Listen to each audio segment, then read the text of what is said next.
Hamburger stroganoff. Sounds dirty.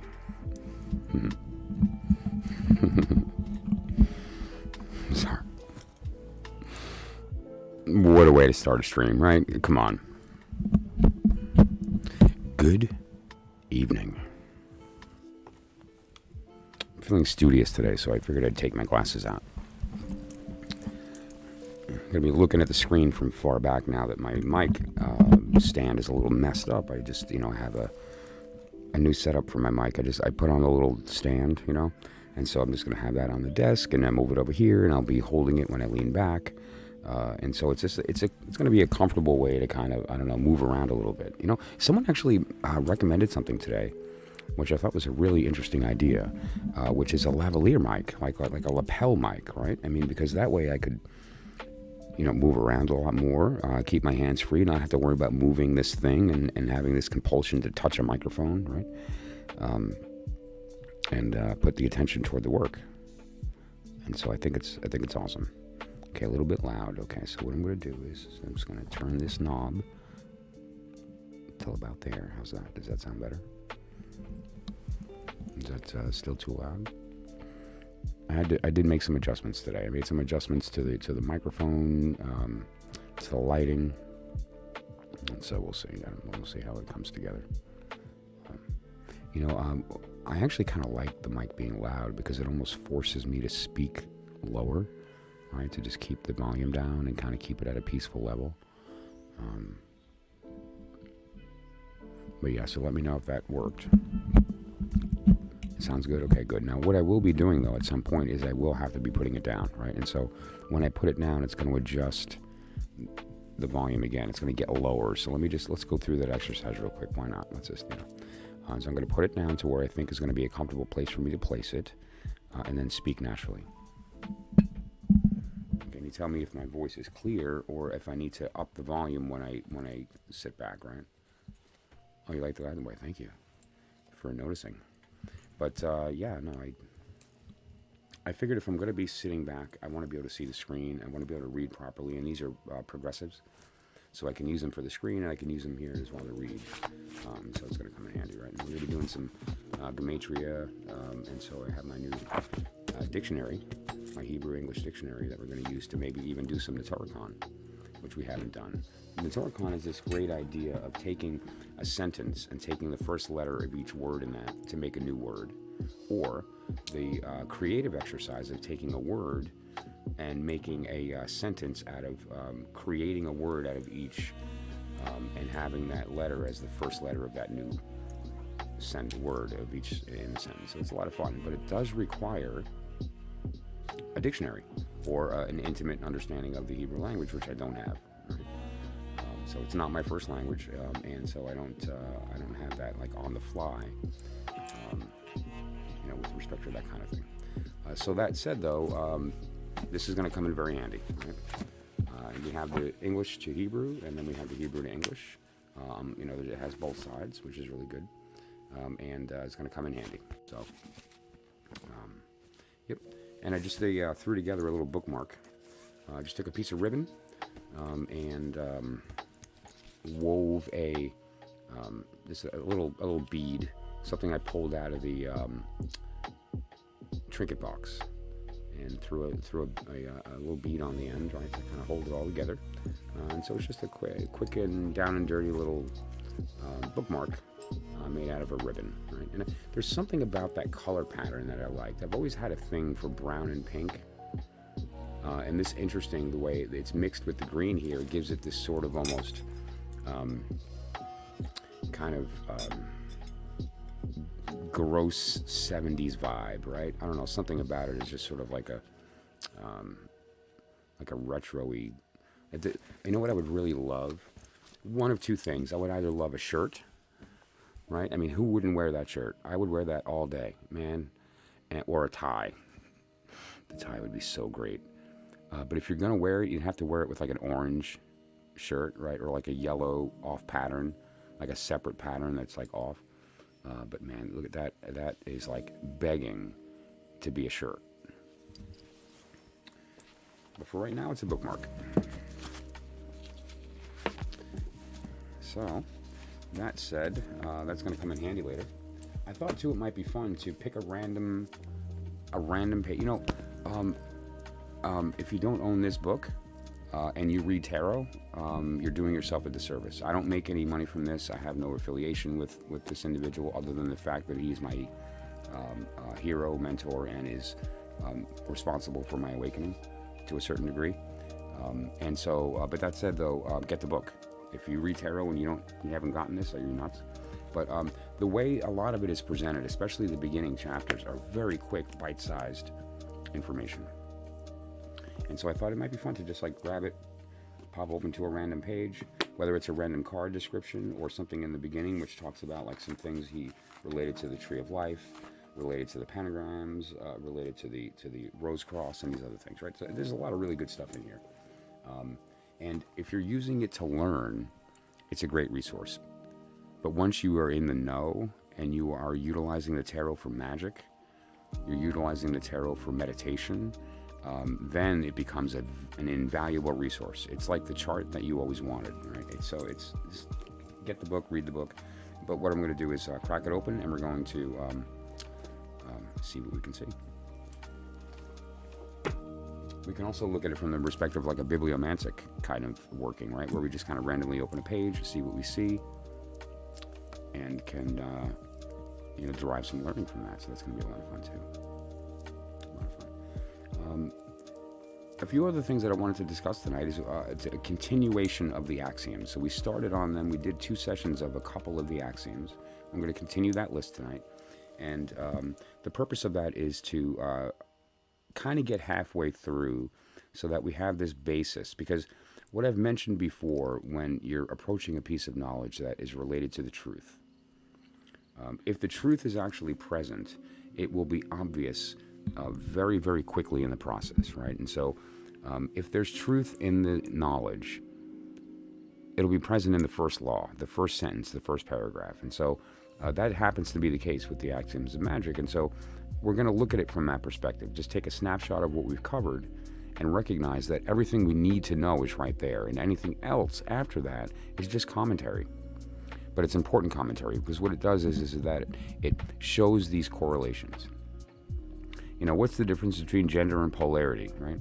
They're very similar, but there is some nuance. And so that's what we're going to discuss when we go over the axioms tonight. Going to be a lot of fun there as well. Trinket time. We didn't get to do Trinket time yesterday because I was busy breaking oracles and like breaking microphones and dropping streams. And, so that said, I think we should get into that box, pull a couple, tell some stories, and see what we can see. I mean,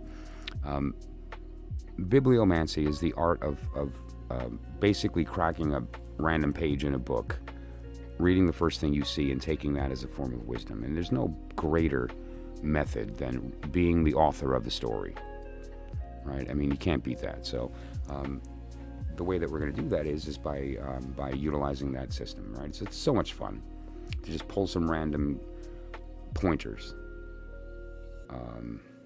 to help motivate the creative side, to give the intuitive side something to bounce off of, right? And so that's going to be a lot of fun too. What else did I want to cover? The quartz. I know we're going to talk about the quartz and the elements and how these interplay. This is one of the reasons that I want to keep driving this home, because I've mentioned this before, but one of the reasons that I want to keep driving this home is the idea that it is such an integral part of the language of the tarot. And it's one of these things that as a teacher I get all the time as a question from new people, and even some people who have read tarot for quite some time just have a different understanding of the court cards, so I thought it would really be nice to just get to the point and drive home the idea of what these represent. And we're going to do that in a very special way. So that said, that's going to be a lot of fun as well. We're going to do some I Ching, because the I Ching is just the best. It's in combination with the tarot, in combination with its connections to the Tree of Life, and ultimately the one truth. Because what is the most distilled down, perfected form of this magic? The Tao. And the Tao is the higher world. The lower world, the interplay, the unfolding of the Tao, in the lower world is the I Ching. The I Ching shows us that unfolding. It's sort of like the table of contents of probabilities. And so if we use the tools that we know, and we're able to understand the connection that those tools have to other tools that connect to other bodies of knowledge, then we recognize the power in that. That we can take that as almost a Rosetta Stone, and we can use it to unlock multiple bodies of knowledge and multiple understandings, empirical understandings. Because what these tools allow us to do is to not just be introduced to a system, but we're down and dirty. We're getting into it with our hands. We're getting into it with our minds. We're getting into it with our hearts. And so it's a proactive experience. And then we take what we've learned with that, apply it to another body of knowledge that is completely different, but uses a very similar vocabulary. And because of that, we can find those connections. It's really, really powerful. So when we talk about the elements and connect that to the court cards, and then we look at the court cards and the elements of the I Ching, now we're on to something.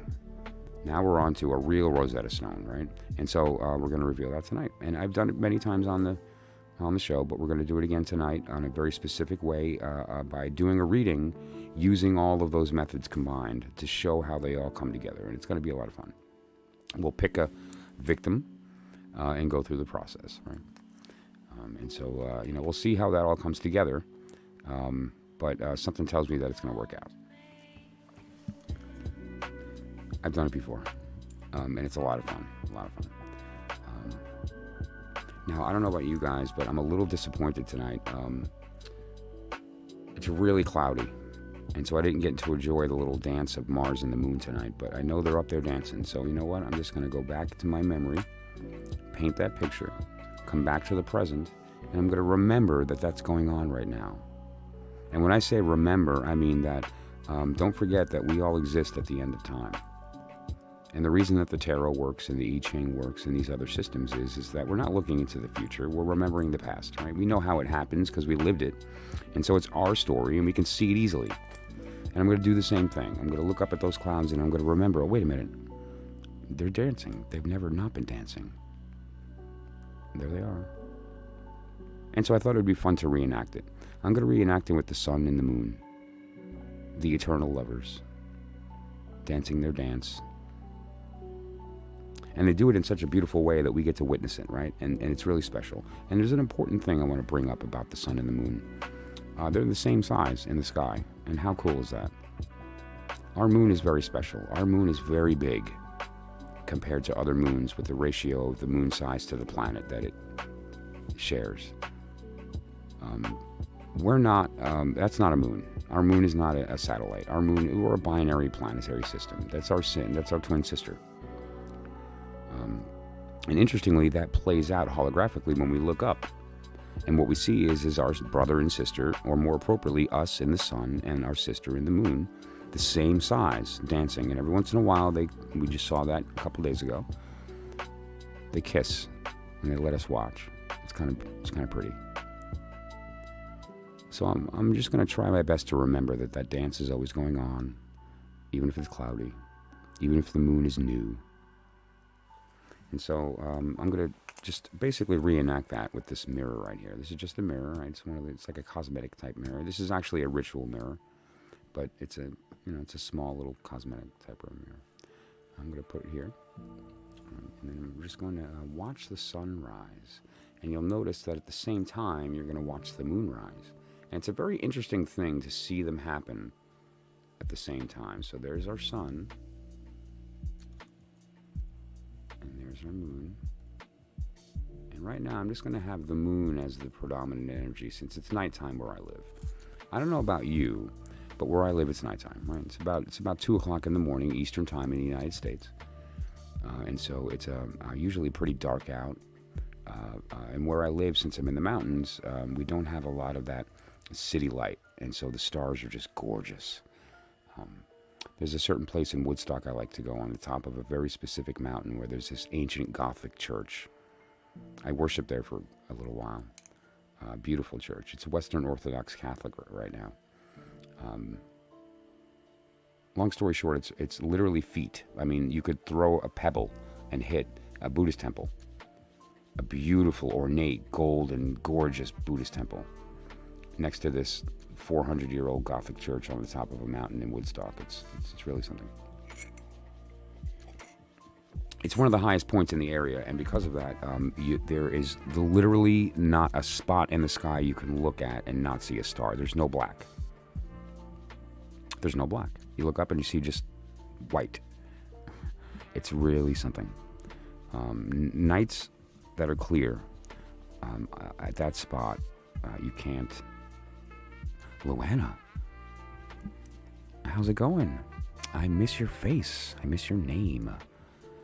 I miss your wisdom that you drop all over the place. Thank you for coming. If you noticed, I made a couple of changes to the environment here. Switched it up a little bit. Acquired a piece of obsidian to kind of, share the energy and kind of suck up some of the negative and reflect all this beauty of what's around us. I made a little pentacle that we're going to be using in readings and stuff. Right. And so we'll see how that goes. But yeah. Oh, and my microphone thing isn't working, so now I'm just going to, you'll notice that it's going to be a little different with me holding this. But yeah. So, thank you for popping back in. It's always a pleasure.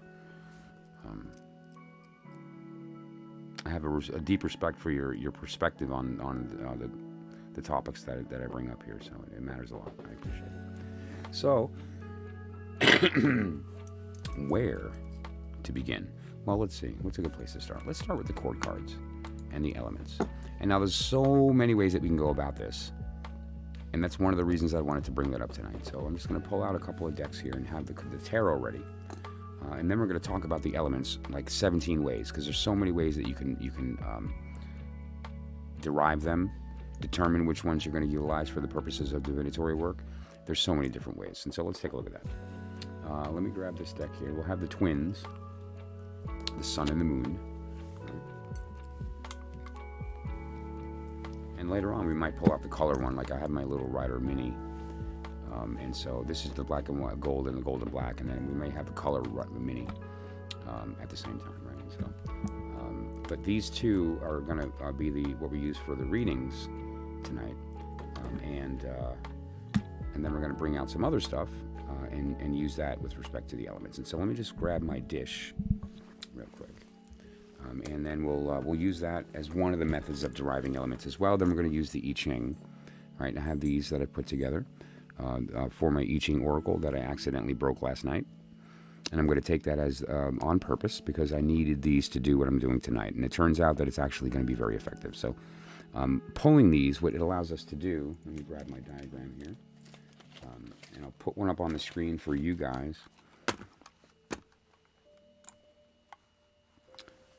If you look at that top row, right, or you can also, if you'd like, you can look on the side here as well. You'll see these elements, right? Heaven, thunder, water, mountain, earth, wind, fire, and lake. Okay. Now these are also happenings, descriptions of the outcome of this crashing of probabilities. Okay. They're the main elements. Now there's obviously the one main element of heaven, which then evolves into heaven and earth, the male and the female. It's kind of like Keter being split into Chokhmah and Binah, right? It's kind of like the main higher self being split through a prism into its masculine and feminine energies, the polarities of the plus and the minus, right? The yin and the yang. And so it's actually a very elegant system with respect to elemental because we can use it to derive chord cards. And chord cards can be used to derive trigrams. And so it's really something. And we're going to talk about that. In conjunction with the tarot and the bead system, which is really the bead system, I kind of misrepresented as a tarot vehicle, because it certainly is. The mathematics, the numbers, the stones that I chose based on the elements are absolutely tied to the tarot, very much in the way that this is, right? Like when we use pentacle magic with respect to the suits and these type things, right? And so it's we can use that same understanding to apply the elemental symbol system to the tarot, but there's no reason we can't do that with other systems, and it becomes that the beginning of that Rosetta Stone, right? And so we're going to have this as well, and if you'll notice, the colors I chose were very specific, right? We have the, excuse me, we have the red of fire, the green of pentacle, right? Yellow for air or mind, and then blue for heart, but in the reverse side are the same exact colors, and so you'll notice, oh, well, suddenly, I mean, I obviously knew that Leo and Sagittarius and Aries are fire, but, you know, now it suddenly makes sense. All these other symbols are probably also relevant to Aries and Sagittarius and Leo. Okay? And so, you know, it's a good sort of, when you first start thinking about the elements, and when you begin to apply it to your work, as a method of combining the tarot with I Ching, or the tarot with other systems that also utilize the elements, you know, suddenly you can go from literally a novice to that one puzzle piece becoming intermediate overnight. Because now you understand the court cards, the element system, the combination of how that works with the interplay and the unfolding of the I Ching. It's really just unlocking this flood of knowledge. Because how does the brain work? We carve little shapes, and those shapes are ideas, and then we connect those shapes to other shapes, and our intelligence, our cognitive capabilities are a direct relation to the number of connections, bottom line. And so that's why musicians are really smart, and you know, artists you know, can have very refined logical faculties, although you consider them to be right-brained people. And that's because of the way that you approach this knowledge and combining them when, you know, looking at different mediums when painting, looking at different musical styles when playing, playing multiple instruments and how that is affected, how the physical action of performing the instrument is different, will create different connections. And so, you know, it's just an obvious advantage. So, I guess the first question would be where to begin. I mean, there's so many different ways to decide what element you're going to use.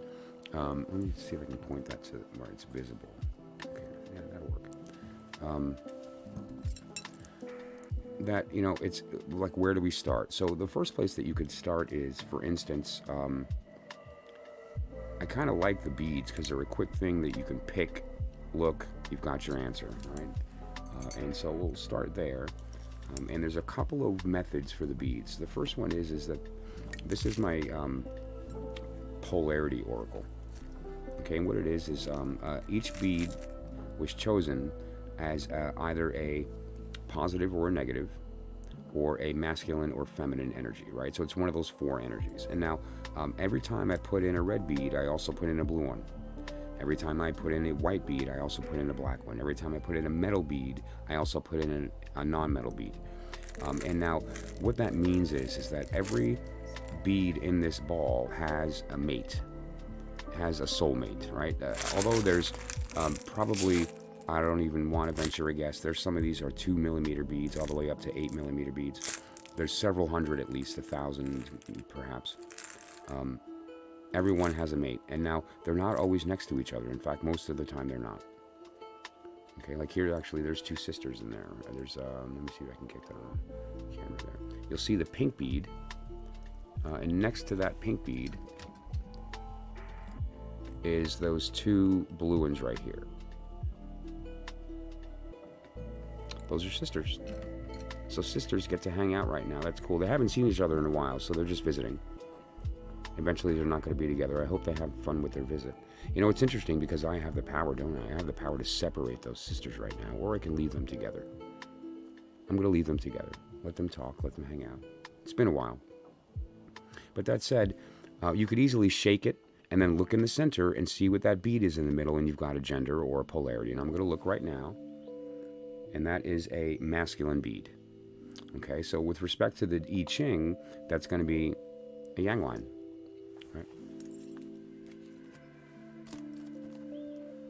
And so, you know, very easily, just by looking at it, a bowl of random, You can make the decision. If it's black, it's female. If it's white, it's male, right? If it's primary, it's male. If it's pastel, it's female, right? And there's develop your own intuitive language and utilize it. And the more that you utilize it, the more it becomes fluent. And you don't think anymore. You just see gender. You just see polarity. You see how that polarity and gender can be changed. And so it's important to utilize the language so that the vocabulary develops. And as long as you continue to use it, it will become stronger. So let's go through the process. That was the first method. And it's a fun way to just very quickly pick a line, right? So let me get my dry erase.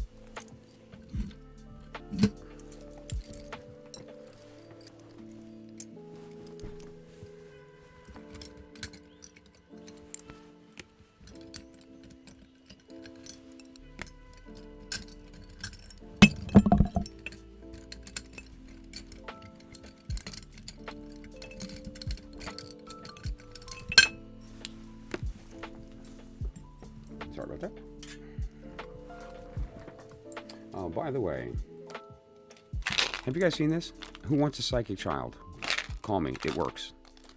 I promise. I'll give you the instructions how to make one, or you can buy one from me, but really, why would you do that when you can make one for like $3? Anyway, so I'll teach you how to make it. I'll give you the instructions on how to use it. It works, I promise. How awesome. I mean, listen, you have a psychic child. Stop breeding it out of them. Anyway, in the meantime, though, if they've already gotten past that tipping point of forgetting, we can remind them before they get too old. And so that said, the first line was masculine. And so let's do that.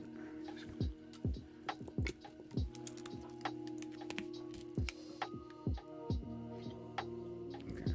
And now that's the first method, is that we can grab it, take a look, see what's in the middle, and make a determination based on our intuitive language of the polarity.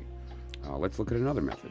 What we have here, and this is actually what I've used, it's specifically built for the use in the I Ching Oracle. Okay, and essentially there's two beads. There's gold and silver. They're virtually the same size, and there's two ways that you can use this. You can either pinch and based on the grab one bead, and based on its gender, if it's yellow, it's the boy. If it's white, it's the girl. Okay, so we have a boy, right? Another method is to just give it a shake, and now pinch several. Okay, let's get a little vessel of some kind. Let's just use this mirror.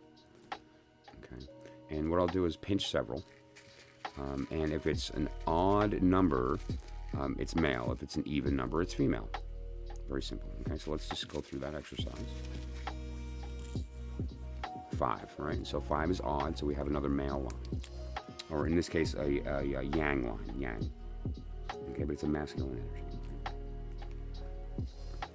Okay, so that's the second method, right? You can do that with grains of rice. You can do that with any sufficiently small bit of thing that you can... it's small enough that you're not able to quickly and easily lie, right? Determine how many you want to grab. You want to kind of have it random enough where you can't tell. If you are going to use the binary method, where you have like, for instance, a black and a white bead, or in this case gold or silver, same thing. Make sure they're similar enough in shape and that they can't be differentiated by touch too consciously. Subconsciously, you're going to learn how to do it.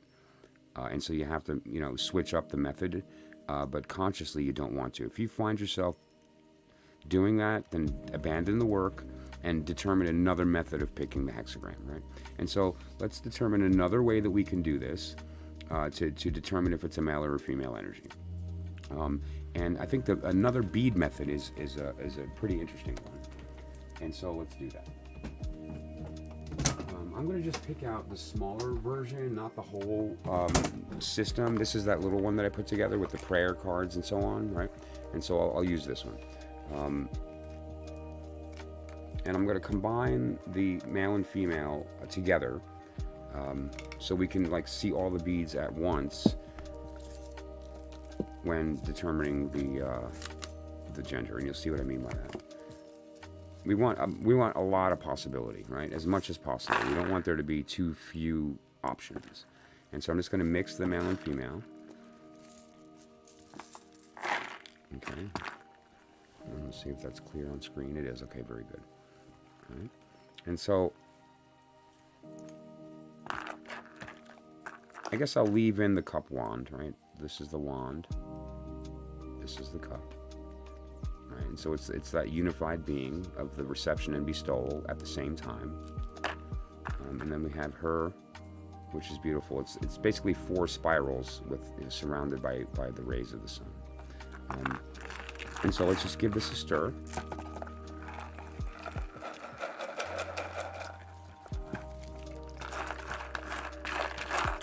And now what we're going to do is a couple of things that we can do here. We actually have some options. If we look at the elemental system here, all right, there's a couple things that you can notice. Is the position on the pentagram determines the position, at least in the general sense. It's different for other reasons magically, but let's just use this as the basis. The position on the pentagram determines the position of the element. So the stuff that's on the right-hand side is going to be heart. Right? The stuff on the left-hand side is going to be mind.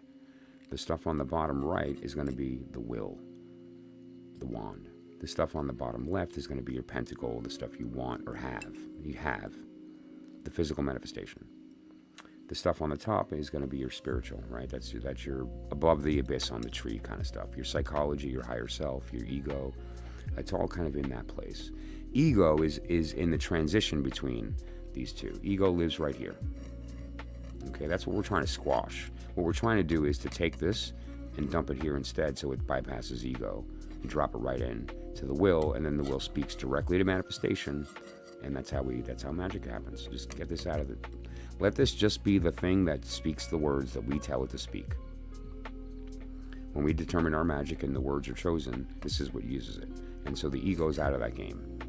It becomes a mental activity. It becomes an intellectual activity, not one that requires any interpretation. The ego is the one that tries to do the interpreting. So if we're asking it, what's 1 + 1? There's no interpretation. Right? And so we make this a mathematical process. And then we bypass it, and it goes into the heart, into the will, boom, physically manifested. It works, I promise. That said, let's determine which portion of this we want to look at, and then we're going to be able to pick it that way. The ego is most annoying. Truth. And so are we when we give into it, right? So that said, I think let's just go for the spirit. Right? We'll just go for the spirit. And so if we look at the top in the spirit section right here, right dead center, we have male and female together in unison, which is very interesting. But now right underneath that, we have a sword bead. So we have a predominantly masculine energy with one feminine. So it's like 2 masculines and a feminine. So now if we look at that, that actually is a thing, and it's called lake. 2 masculines and a feminine is called lake. Okay? And lake ultimately is a feminine energy. It's a water. It's a body of water. It refers to one of 2 things. It's either the container that the water is in, the basin that is making the lake happen, or it's the water that's in the basin. Either way, it's a woman. So now this is a feminine line. Okay? That's just another method of determining a line that has nothing to do with the normal method of casting coins or yarrow sticks or, you know. Okay, so this is going to be a yin line. Okay. Now, another method is, and this is my favorite one, is to pick a bead like we would a court card. Because all the court cards, depending upon their station, the princess, the prince, the knight, the queen, determines the suit that they're associated with. All of the princesses, regardless of their suit, if it's a cup, wand, or whatever, doesn't matter. All of the princesses are the pentacle. They're the one that is responsible for bringing forth the element into physical manifestation. They're the object of the desire of the prince. And in the work of him courting her, they consummate, and she becomes pregnant through the union and gives birth to the element. Brings it into the world and is elevated to the queen, right? And so that said, it's an important part of the process, and she's responsible for that. So the princess is, all of them are related to disc, right? Or earth. So if I pick a bead, say, and we get a princess bead, like if I grab a pentacle, that's princess. So the next bead is going to tell me the suit. Let's just not look.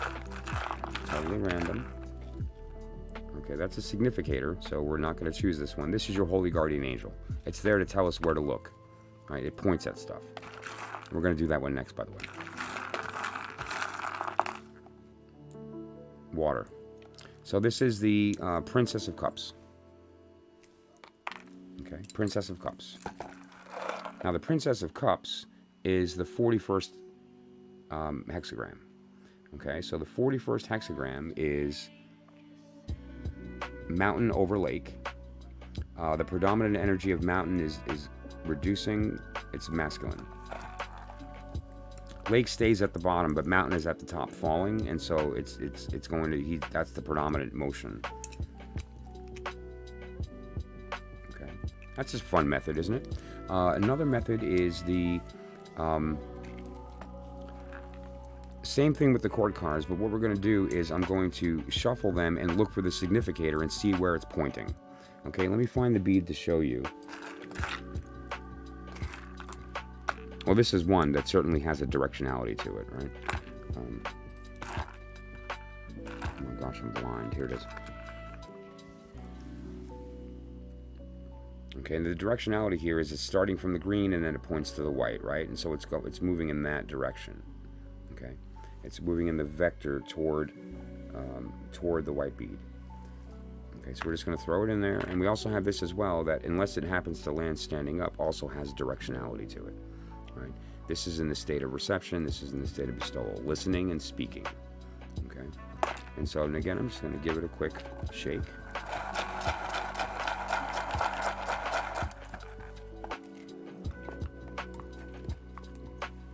Just flat it out. Okay. Now this is also this is another one of the significators in there as well. This is for her. This is hers. And so the pointer is obviously that pointy bead. This is a little piece of that's used as a pendulum. It's very heavy. It's made out of lead. This thing is like heavy.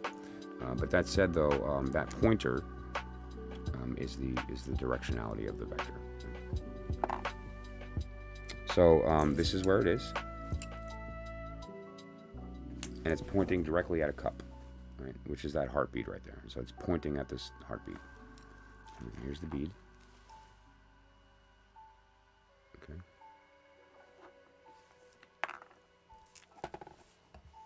Feminine.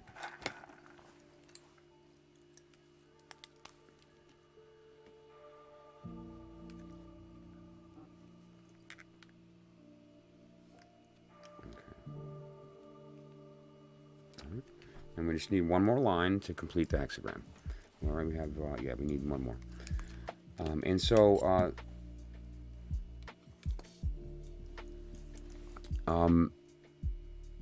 one of the most standard methods for choosing a hexagram is the coin method, which is very similar to pulling the beads, but and counting them. But it basically is if it's a 6, 7, 8, or 9, determines the line. But it's very typically you run into too many changing lines, and there's a problem. And so I have a different method for that. And so what I'm going to do rather is I'm just going to use the seeds again, just to quickly get the line. And then what I'm going to do is show you my method for determining the changing line. Because when you use the coins, you get too many. And the Yarrow method is a very big commitment. And so unless you're approaching the I Ching from the, frankly, the level it belongs, but from a very strict method, you're probably going to be using a coin method or something similar, and you're going to run into too many changing lines. It just doesn't work. So here's a better way, how dare I say that, for you to determine a changing line that's quick and works. And so let's just get the line first, and then we'll do that. So I'm just going to grab several. Let's drop them on the mirror here. That's another 5. Okay, it's another 5. That's an odd number, so that is a male. And so this is our final, and just get a clean version. This is our final hexagram.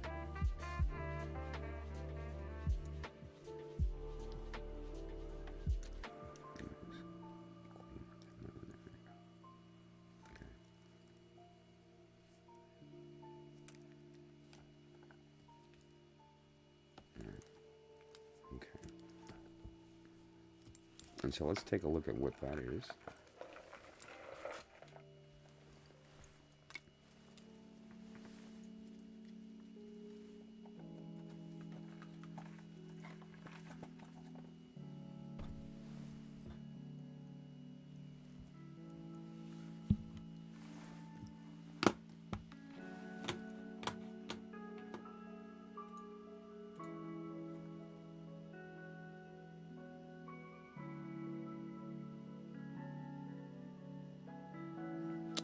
When did it drop? It looks like it's still running on Google's side. That's frustrating. Yeah, I got no indication that that happened. Oh wait, it didn't drop. Okay. Oh my God, my heart just skipped a beat. Yeah, I've been dealing with a lot of that lately, so that just smacked me in the face. My God, man. All right, give me a sec. Woof. I'm glad. Okay, so anyway, that said, this is our new hexagram. So let's just make some room, and let's figure out which one this is. Okay. And first of all, we have lake, right? And now we're going to start on the bottom, though, so lake. And then the top one is water, which is beautiful. We have water over lake. I mean, that's gorgeous. What was the last line? Was it male or female? Male. Okay. So this is going to be fire, not water. Fire. So we have lake and fire, 38. Right? So we have lake, fire, 38. Okay. Grab the book. The 38th hexagram is opposition. Opposition.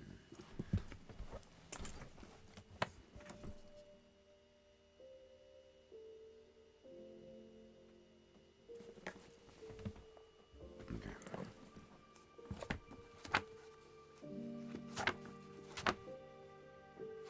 And we're going to do the changing line in a moment.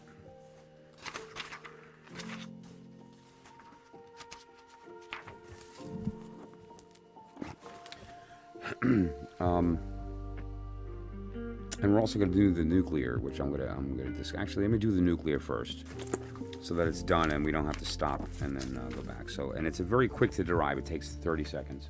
And what you do is you take these 3 lines.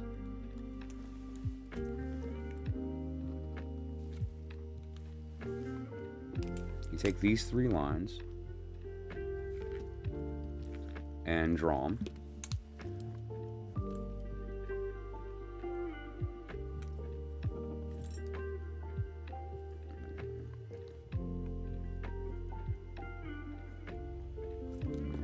Take these 3 lines and draw those.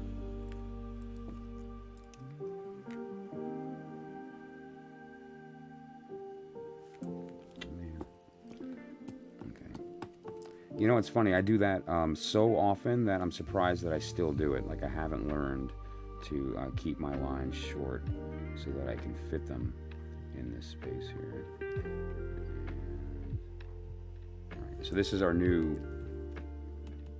This is basically the transition. This is where we are, this is where we're going, right? And so let's determine the number here. This is 38. And so we're going to be looking at, we have fire. We have water over fire. How beautiful. And that's actually a very beautiful little happening. I love that. And this happens very often when you do this iteration, but it's rare that it happens the first time. Usually it takes a second iteration to land on 63 or 64. Right? It's just the way that works. But and so in this particular case, we're going to be looking at 63. Right? So see, fire, underwater, Right, here's water. Here's fire. 63. Actually, let's just...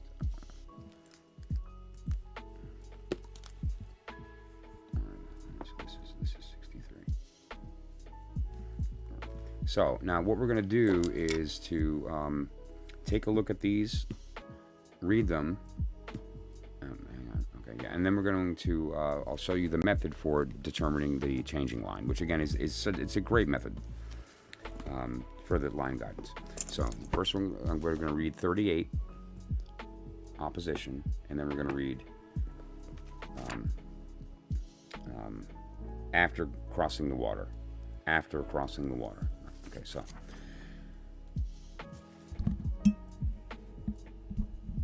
"38. Fire is above lake. The nature of fire is to move upward, and the nature of water is to move downward. When fire and water are in this relationship to one another, opposition or separation is expressed. On a human level, fire represents the middle daughter, and lake represents the youngest daughter. Although they live together, they do not cooperate. This hexagram indicates a time when people's minds are in opposition, thus difficulty prevails. At this time, one should not attempt to undertake or complete matters of importance. However, with sincere effort, the situation can be improved, and with cooperation, small achievements are possible. Disharmony is the present situation stems from the doubt and suspicion. Such growing suspicion may make others appear evil, dishonest, or insincere. Only when disharmony is resolved will harmony and affection be restored." Now, there's an interesting thing I want to bring up as well in the beginning of this description here. Fire is above lake. The nature of fire is to move up and water to move down. Now, we understand that, right? I mean, that's a basic idea. Heat rises, flame, it flickers upward. Water, its singular compulsion is to find the lowest point in its environment, and it will achieve that at all costs, down to the molecular level of that water molecule trying to get down there. So that said, furthermore, it says, and this is the important thing, when water and fire are in this relationship to one another, opposition or separation is expressed. Now, why is that? Because of where we actually have the water and the lake. It's the idea here of, water, it wants to move down. As far as lake is concerned, the idea of the vessel, the idea of the shape is determined by personality. Our shape to the rest of the world is determined by our personality, by the thing that we think that we are, the character that we play, right? And so when I just want to reread that now and consider, because again we're kind of twisting, but we're not. We're looking at the hexagram from multiple bodies of knowledge. This is kind of tarot language. The nature of fire is to move up, and the nature of water is to move down. And when they're in relationship to each other, like in this relationship, opposition or separation is expressed. So what this does, though, I hear opportunity. I hear we can change the nature of that relationship. Because how do we do that? Because what I'm teaching all the time is, recognize where you are in the position of the speaker or the listener, right? What is your stage right now with respect to bestowal and reception? Because if you find that you're on the wrong end of that, you're going to be in opposition, right? So that camera catch up. And if you're in opposition, bad things. But what we can do then is recognize that, I have the ability to transform my state. I can change my state from reception into bestowal. I can change my state from bestowal to reception. And when I do that, and the other does that, opposition turns into a beautiful union. Harmony. Right? And so, although this says small undertakings, I agree. In fact, no undertakings should be executed under this state.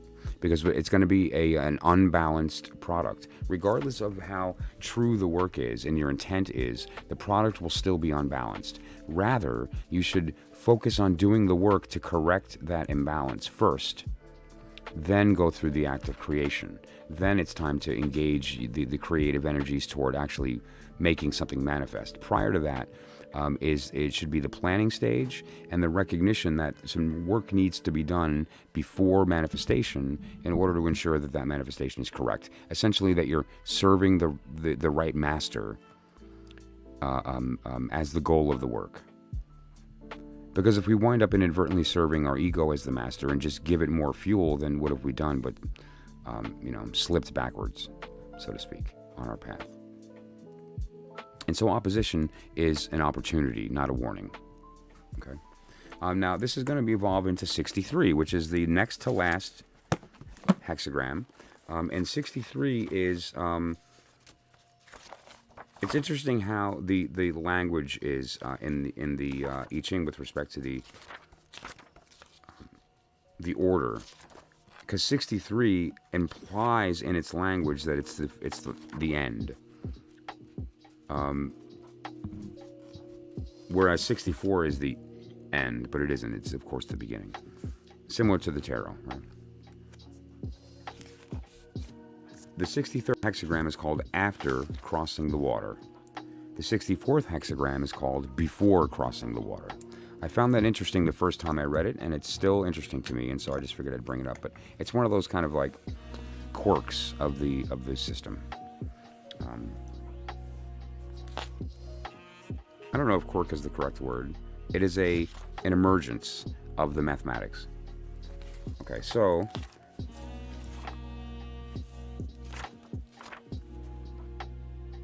'63, Chi-Chi, after crossing the water. The water has been crossed. This is the time after completion. Things go well. Small achievements can be attained. Accomplishments should be protected. Otherwise, good fortune in the beginning becomes confusion in the end. And so let's look at that. I just want to start with the guidance before we go any further. And then we're going to go back and pick a changing line. But let's take a look here. The water's been crossed. The work's been done. This is a time after completion. This is you've achieved black belt. Time to start work. Things go well. Small achievements can be attained. Accomplishments should be protected. So basically, some stuff's been done, and the stuff that's been done is important for the next phase, and so that should be protected in order that it can be utilized for its proper purpose. Otherwise, good fortune in the beginning becomes confusion in the end. So you did the work. Something's come from that. The thing that's come from that needs to be protected, because if it isn't, the next phase will fail. The component that was necessary is no longer there. But your drive to make it succeed is still there, but you're not aware of the fact that that component was needed because, karmically we weren't there yet, right? At least down here we weren't. And so the reality is that, there's that potential risk of the failure happening because you weren't able to protect the thing that was created to allow it to happen to begin with. So that's the gist here, okay? In this hexagram, water is above fire, and all the lines are in their correct positions. Although water has no substantial form, it does have great inner strength, characterized by the upper trigram, where the yang line is within and the yin line energies are without. Right? The yang line energy is within. It's that line there. And the yin energies are surrounding it, right? That upper trigram.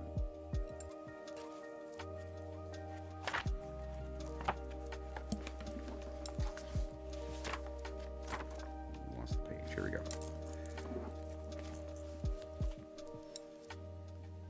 Fire, on the other hand, is strong without, but hollow within. Beautiful, isn't it? That's a very lovely description. This is expressed by the lower trigram, with the yin energy is within and the yang without. The combination of the inner emptiness of the lower trigram and the inner strength of the upper trigram represents a harmonious and balanced situation. Okay, now I've mentioned this over and over again. Women can manifest naturally, organically, with no help.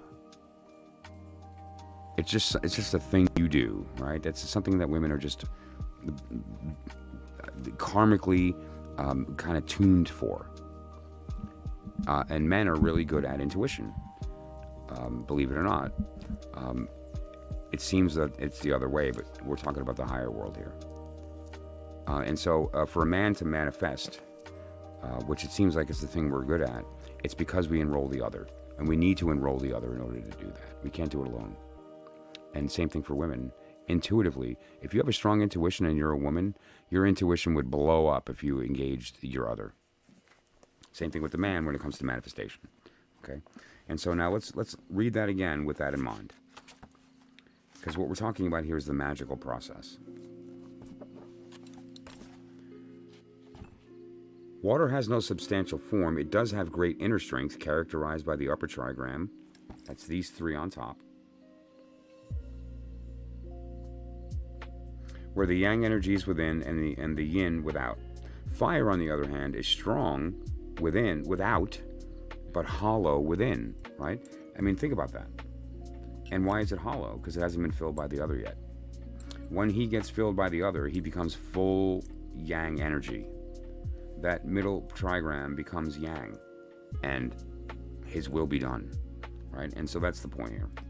And it elevates into heaven. Okay, so it's the idea of enrolling the other with the purpose of utilizing that energy to make manifest.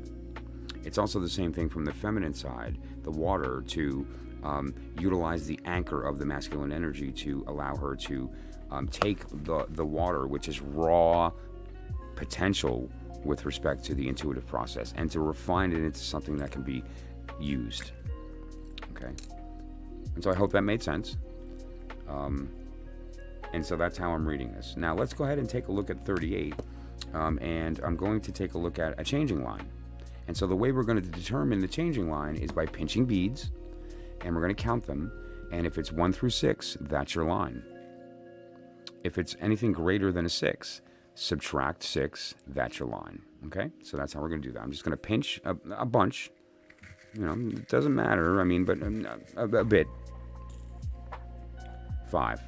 Okay, so the 5th line is the changing line. And so what we're going to do here, just to be clear, this 5th line, let's get this flowing, is the changing line. Now, that means two things. First thing, we're going to read that line guidance in the book. This line has a specific additional guidance. It's like throwing another card. It's like pulling out an oracle and adding it to a reading of a tarot spread. That line gives us additional guidance. So that's the first thing. And the second thing is that it implies where this is changing to. So it's going to give us a new hexagram where that is a yin line, or yang rather. That's a yang line. So let's look at the line guidance first, and then we'll derive the new hexagram with that change. So number 38. And then we're going to read a specific line guidance for 38. And line number 5.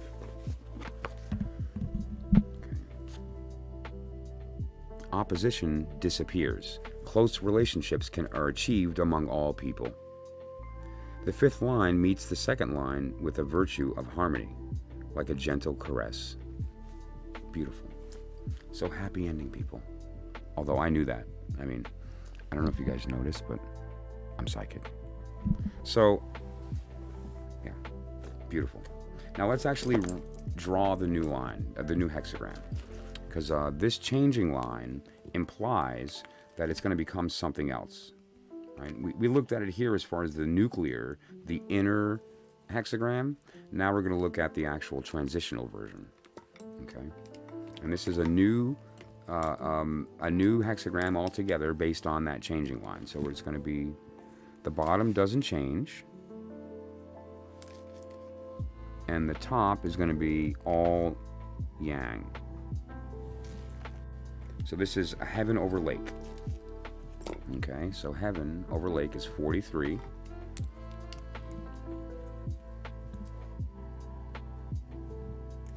And I'm just going to, before we even begin, draw the changing line now for line guidance. I'm not going to continue with another hexagram, but I am going to read line guidance. So let's just grab a bunch. There's that 5 again. Maybe it's the size of the beads in my fingers. That's like the third 5 in a row, right? Let's just do it. Just for the heck of it, I'm going to do it again.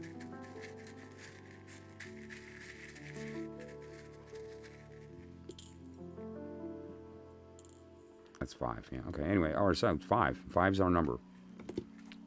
I don't pick 5 every time, I promise, but I have been, so I guess we have to listen, and we have to do 5. That's really bright. Yeah, let's put that elsewhere. Okay. So the 5th line is the changing line, once again. And so that's the guidance that we're going to use when we look up the hexagram.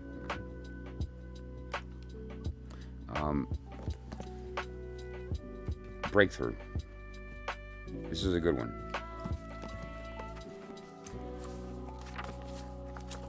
And so just to be clear, 38 was what we were talking about as far as the disharmony, and I discussed the fact that that's really an opportunity to transform your speaking and listening so that that gets fixed, and it's not even a problem. But in the meantime, the nuclear was also this pretty idea of the complete, everything's in its correct position, and now the changing form of the original hexagram of the disharmony is 43.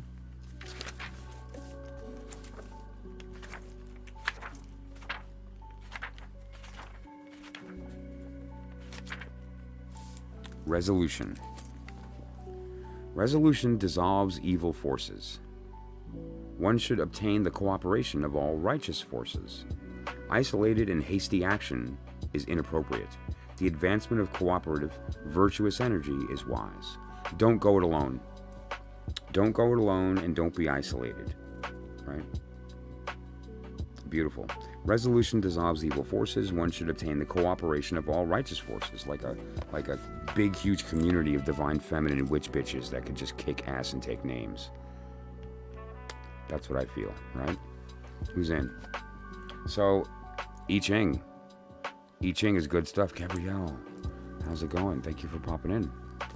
I'm glad to see you. I wonder how long you've been here. 2:44. Oh, it hasn't been too long. Okay, good. Welcome. Oh, look at that. Beautiful. It's 2:46 on 11/12/2022. I love that. 2:46. So I Ching is really something, isn't it? It's a powerful tool. Look at the 25 different ways we were able to pick a hexagram or a line. And why? Because we're just talking about polarity. We're just talking about masculine and feminine energies. We're just talking about we're just talking about the interplay of these energies, right? That's all. So,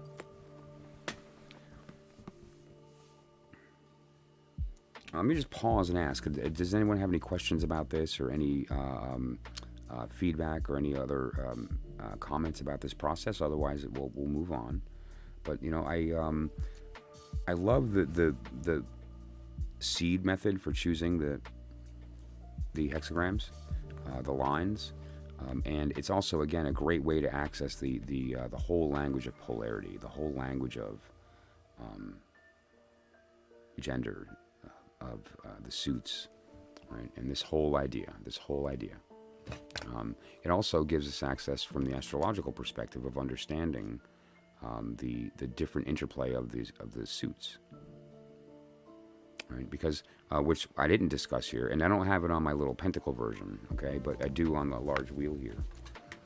You'll notice that the court cards also contain information related to the suit. Like, for instance, if you're, well, right now we're in Scorpio, right? And so if you look at Scorpio, which is in the top right, that red section, that also includes the Prince of Cups, that also includes the Princess of Cups, and it also includes the 5, 6, and 7 of Cups. So there's a bunch of tarot cards associated with that spot. And now, how do we determine that spot? Well, we do have some trigrams here, and we have some hexagrams here. Number 38.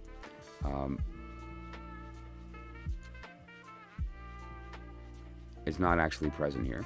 So we're going to want to choose a different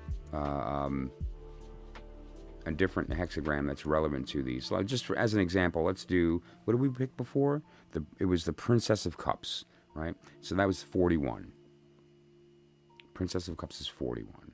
And so elementally, we can derive, just without even looking at that 41st hexagram, it's probably related to the earthy part of water, the earthy part of water. Let's just find out if that's the case. The 41st hexagram is Michael getting his glasses.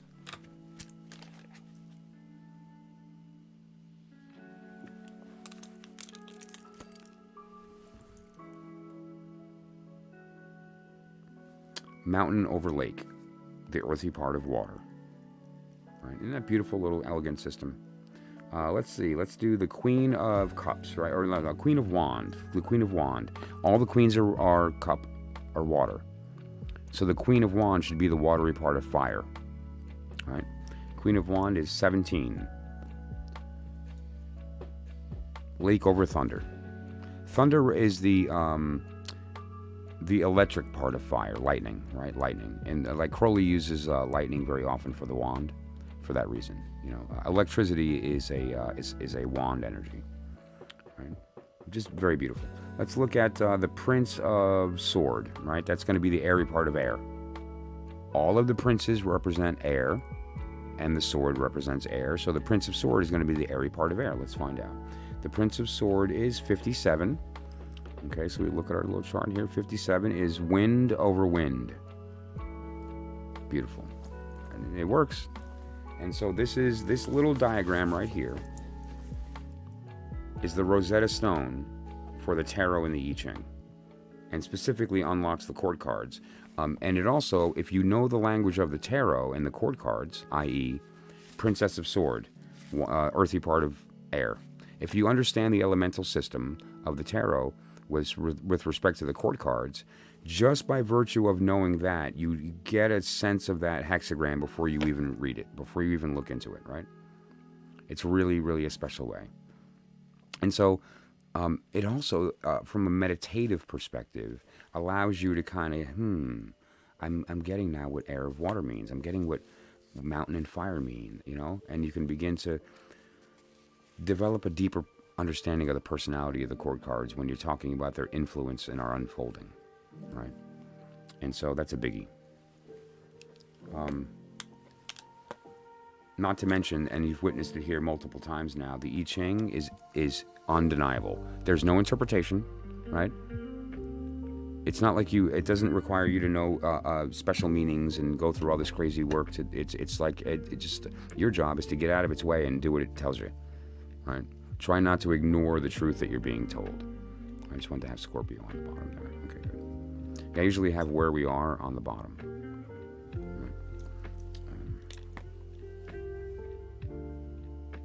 And so if we're in Scorpio, that means that it's, Christmas coming soon, Yule, Thanksgiving. Good time. Good time. Family, friends, food, festivities.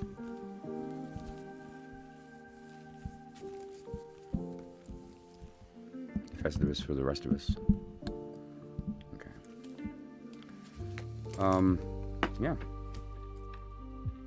Catch up here. Brianna, how's it going? I'm glad to see it. Okay, so thank you for that, Luana. I appreciate that. Yeah, I love the process. It's really, really, especially when it comes to I Ching, it's so important that you are energetically, karmically connected to the process of picking the trigrams. It really makes all the difference. And with respect to the elemental system, it's just great. Okay?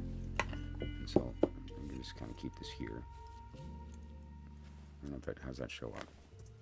Actually, that shows up pretty good. Okay, good. And so you can see the idea here of the elements: wand, cup, sword, pentacle, prince, princess, queen, king.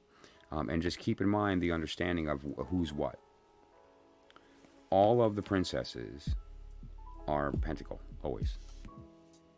All of the princes are swords, always. All of the queens are cups, always. Okay? And all of the knights, or the king, in the Rider-Waite system, is the wand, right? And so if we want to get a princess of sword, that's going to be the earthy part of air, right? If we get the queen of pentacle, that's going to be the watery part of earth. Okay. And it's just a beautiful way to tell that story. And it's also a great way to derive a hexagram if you want additional guidance. You're doing a reading, you get a court card, and for whatever reason, happens to me. I'm reading cards 40 years, it happens to me. Or, what is this? I don't know. I'm not feeling it. It's not working for me. What can I do? Grab a hexagram. Sometimes it's, the compulsion is just to grab another card, but all that does is add complexity. Rather, since I Ching is in your face, don't care about your feelings, just read it and take it for what it is, truth. And if you want to, you can derive the hexagram, ignore it, choose a changing line, and just read the line guidance as an addition to the tarot reading. Because again, the whole point is to commentary. Give me a little bit of what do you mean? I don't need to add a whole nother layer by adding a card. Because I don't know about you, but my one-card readings are bigger than some people's, like, Celtic crosses. And so when I add a card to a reading, it's like adding a book. It's, make sure that if you're picking a card, there's a reason for it. And if you just need additional guidance to narrow down a meaning, just throw a quick thing, do a thing, and then now you've got a thing. And now there's some other ways that you can go about that as well. But this is the way that you can use the I Ching and the court cards to kind of make that connection. So I'll leave this here. Probably going to be grabbing it later. I'm going to grab another one too, so I have them both ready. Where's the lightsaber? Because that's red. All right, good. So it's a good contrast sometimes on color. Yeah, the red. The red shows up a little better when pointing at things. Just keep the elemental side up, actually.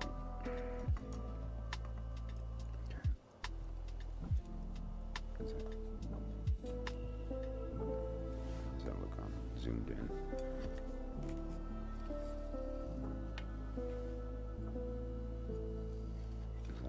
That'll work. That's better. Okay, good.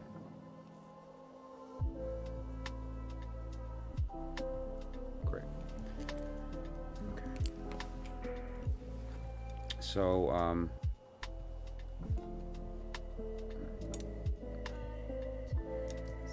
sorry about being upside down, but it's just by virtue of the way the camera's tilted. I'd have to move it back here, for it to be appropriate.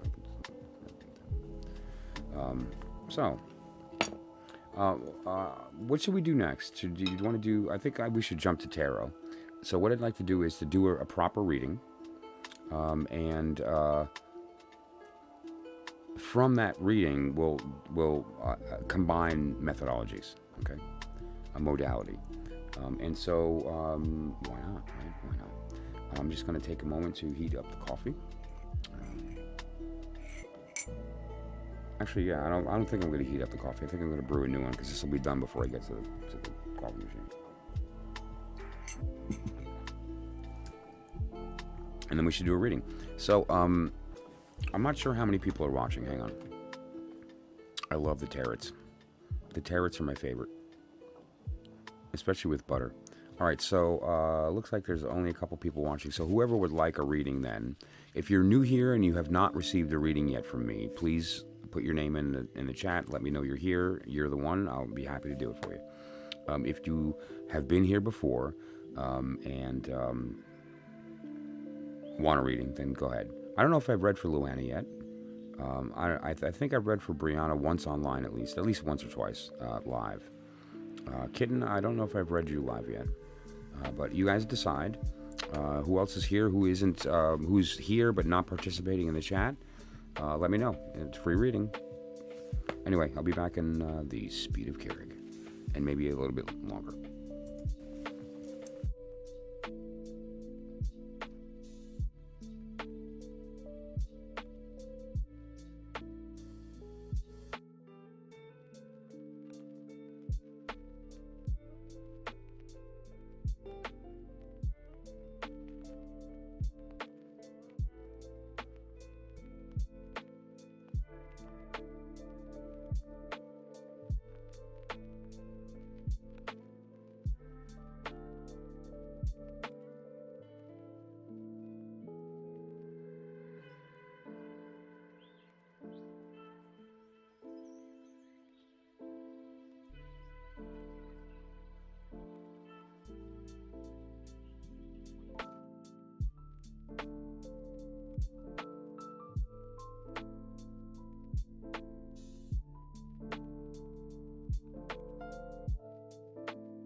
Born to lose.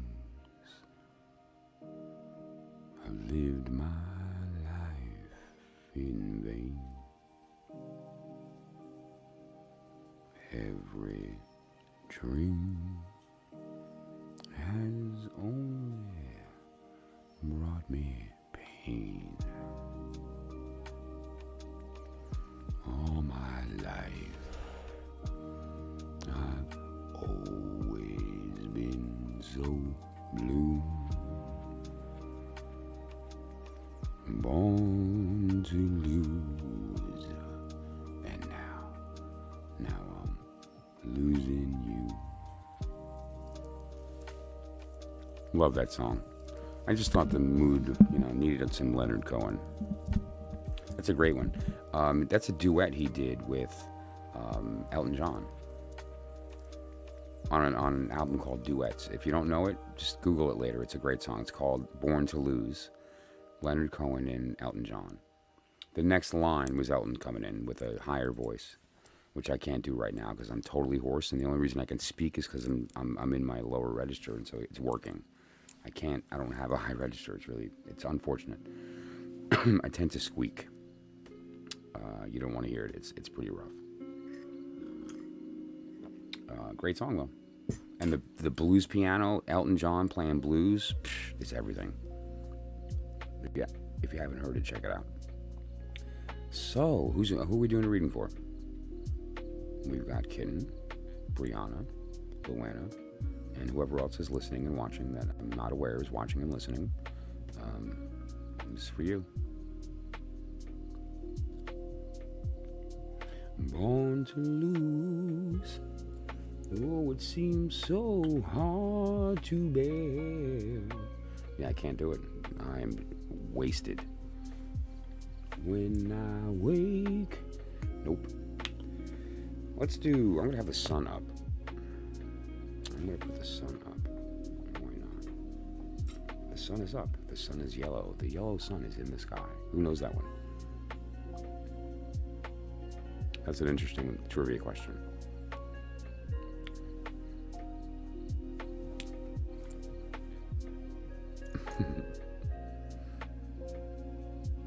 I can sing the high part for you. Cool. Oh, then we gotta do karaoke together. Careful. You just invited karaoke duet. I would love to sing that one duet. Great. Okay, Luana, it's yours. So, I would love to do a duet of that song. You know what I do a lot? And there's a couple of people I do it with because they know it really well. Way Back Into Love. What a great song! That from what's that movie called? The one with Hugh Grant and what's her name? Anyway, I grew up with her. How can I not remember her name? Her. Oh my gosh. Anyway, yeah. So I love that song, and I sing it. I know it like the back of my hand. It's a great one. But the one I want to do is Born to Lose. No one has done it with me because it's a guy duet, and for some reason guys don't know that song. It's a great song. It's Leonard Cohen. There's nothing more masculine than Leonard Cohen, guys. Come on. All right, Barry White. Hey, baby. Okay. I ain't gonna go there. Welcome to the smooth sounds of your soul, speaking to you all night long. I love that. That's like I want that tattoo. I want a t-shirt that says that. And underneath it, I want it in very, very, very small print. That's a joke for the Rosicrucians in the room. That's a t-shirt waiting to happen. You know what? I'm making it and I'm selling it on my channel. It's happening. Ladies and gentlemen, the birth of merch. If I made that shirt, would you want one? Because that's funny. I also want a t-shirt that says the speed of Kerrig. Come on. It's happening. It's happening. The creative juices are flowing and they're pouring out, people. I don't know. It's almost like I engaged the other. And it's just like pure manifestation. That's what it sounds like to me. All right, so I'm going to have the book handy, but I'm going to get it off the desk.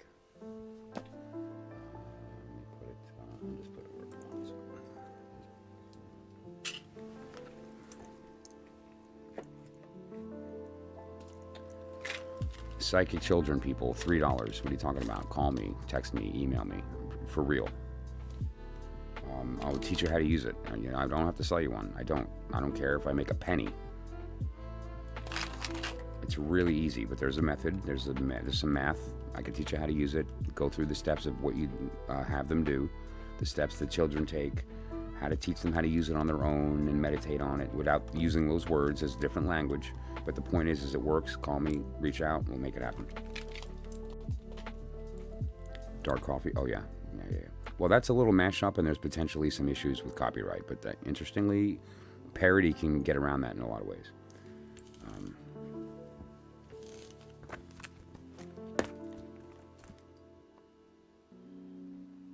Yeah, Lucas owned the word droid, and Motorola had to actually license the word droid from Lucasfilm to use it in their device.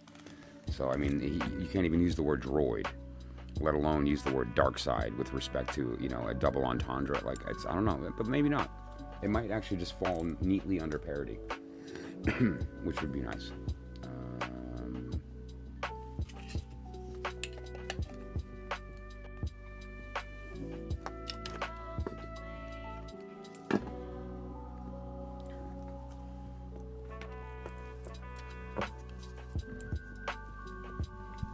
So what I'm going to do first, we're just going to shuffle some cards, and I'm going to begin by throwing out 4 cards in the top. And so what this is going to be is your higher self with respect to what we're going to read, okay? And so did you want me to do anything in particular, like have a certain direction or a question or a like a basic vector of the reading, or do you want me to go general and tell you what it is that you think you want to hear? And what I mean by you is you, and then you, right? You think you want to hear, which doesn't hurt. Or we can go toward a specific direction, you tell me. In the meantime, I'll shuffle, and then we'll go from there.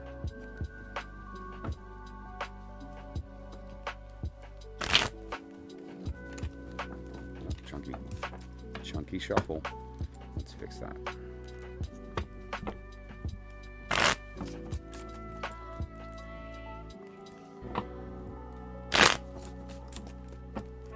Oh, by the way, Luana, you want to see the most obnoxious thing ever?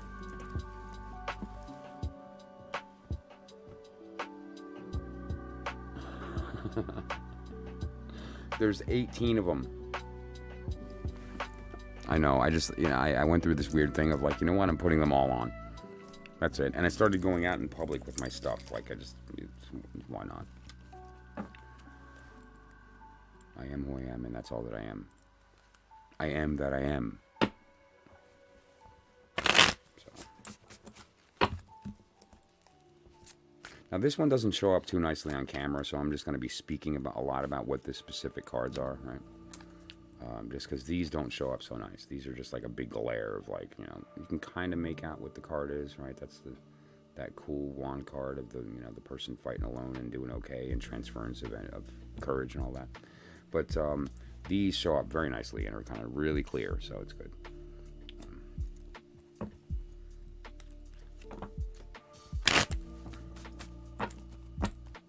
And actually, these are the most accurate to the real cards. You know, Pixie didn't color the deck. She submitted a black and white deck, right? Do you really? Thank you. There's a couple in particular that I'm very fond of. This one in particular I'm very fond of. And it may seem strange because it's not necessarily the first thing you would think of, you know, a man to wear. But I love it as a middle finger. I love that feather, and I have a deep love for onyx, for obsidian. I like black with respect to jewelry, especially black and silver. But I'm a big fan of that one. This one I stuck a stone in. Right? I picked a stone and stuck it in there. Are there any others that you haven't seen that are kind of new? I guess that's it. Yeah, I guess that's it. And this one I haven't figured out what it's going to go in there yet. So right now I'm just leaving it open, and I use it as a symbol of speaking and listening, right?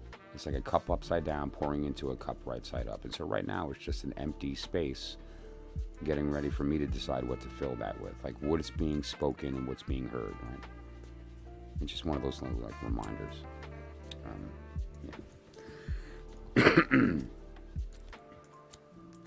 And also, Builders of the Addendum, which is a magical organization that can be joined through correspondence, has a course where you color your own deck. The Builders of the Addendum version of the Rider-Waite is black and white, and it's designed for you to color yourself. Because, of course, you know, anyone who takes their magical process seriously will create their own tarot deck. It's part of the process. I mean, it's just once you understand the symbols, you go through the process of creating it, recognize that you didn't understand them, and now you really do, right? Because you're really doing the research to get the right image on your card. And now you know what you're doing. And so building a deck is very important as you progress through the process if you want to become fluent in the language, right? Okay, this is done.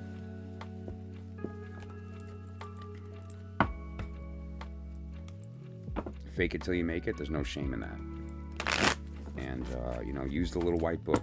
Look up resources online. There's a reader, I actually love her energy, where she uses a Rider-Waite deck, and it's just written all over in Sharpie, like big, thick words, right? It's awesome. What a great way to learn the vocabulary. And then you get used to that, and that becomes your deck, right? And so, you know, even as she progresses, I bet you she keeps that. Because why not? It works really well for her. And she's a very effective reader with it. You know, it works out well. I bought cardstock paper to make some tarot cards, but I have not done it yet. Cool. How awesome. There's all kinds of questions to be answered now, like how big, rounded corners or not. Will the backs be reversible? Should they be gilded? Right? Or should we put like rainbow gilding or gold or, you know, whatever, some color? I'm not going to gild these. Isn't it funny that these aren't gilded? The gold colored cards aren't gilded. And all the decks that are coming out nowadays are gilded in gold and stuff. It's funny.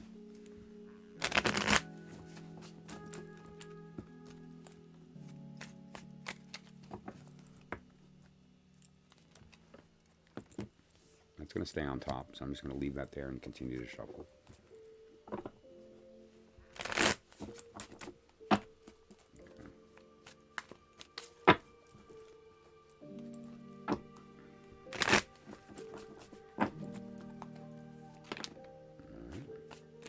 There's two that are staying out.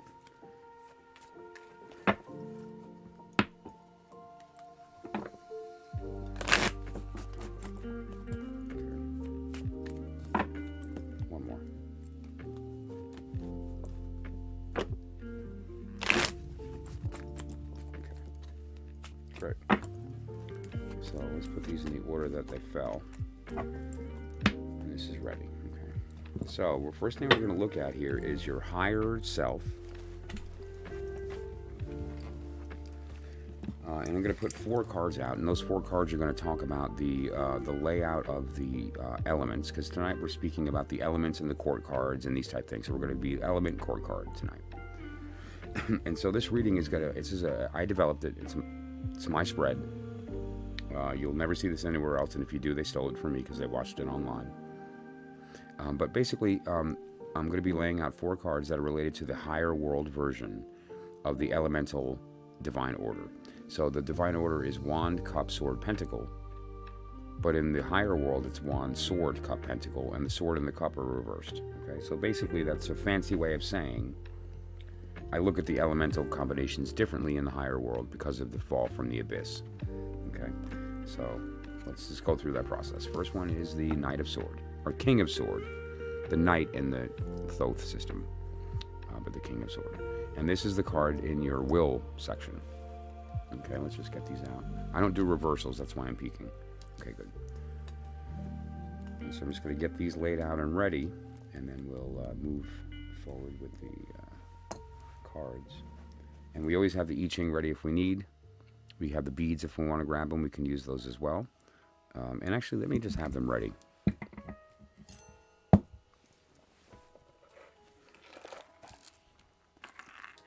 And I'm going to use them in the vessel as opposed to the box. Okay.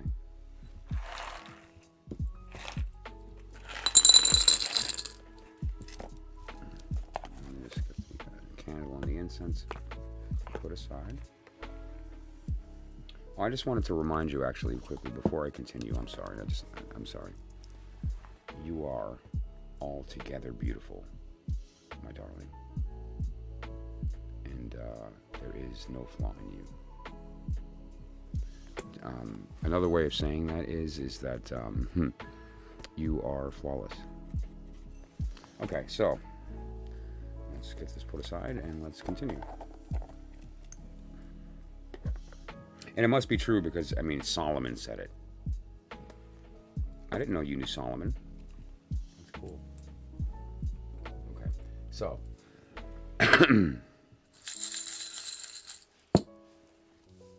Okay, now we can begin.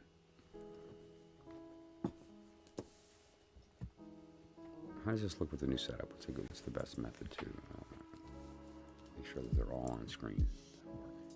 Okay, very good. All right, so that's the knight, right? Or the king. I keep saying knight because I'm in Thoth land. It's the king of sword. King of sword. And this is landing in your divine will. This is the higher world will.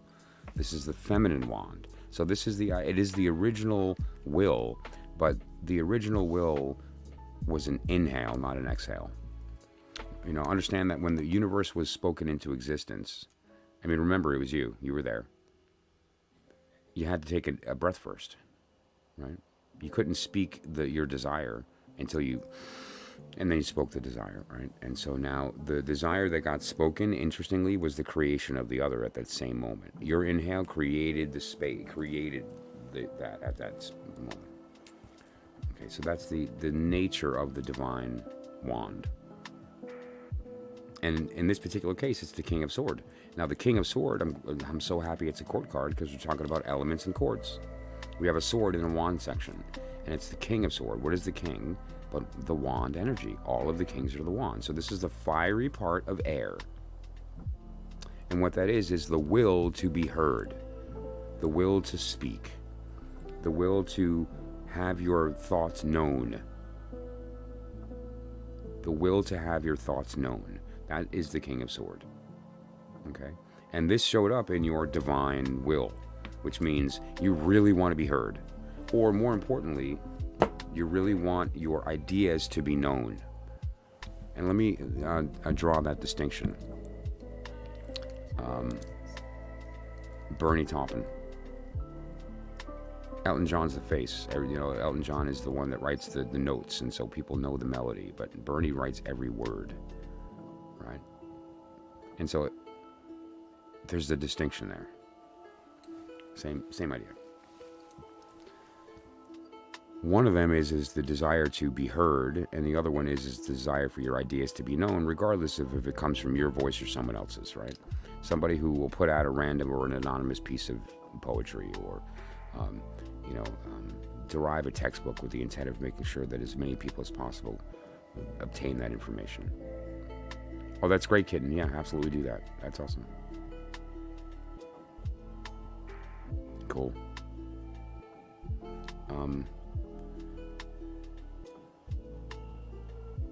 So I'm going to move on, but we're going to reference that, further along as well. Anyway, and so this is the section that we're in, which is the wand section.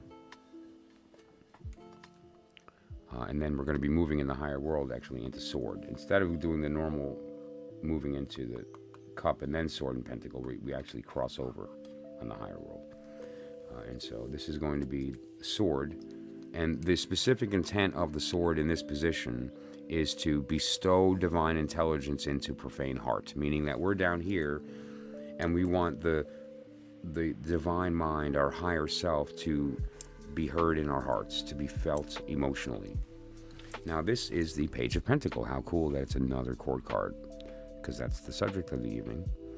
In the Page of Pentacle, all of the pages, all of the princesses are earth, disc. And now this is the pentacle, which is also earth. So this is the earthy part of earth. This is the absolute energy of want to make real, want to make a thing happen, exist. Now, how is it going to go about that? By putting it into the heart. So the idea here is that you have this huge desire for your idea to be known and for that to be made into something real. And now this is literally, and we're going to get there when I pull the lower world version with the other deck. The lower world version is going to show us what is literally being installed into the heart. What is this thing being installed into the heart? But right now, there's this physical thing that you want to make real or want to be made real, whether it's you or somebody else. We'll get there.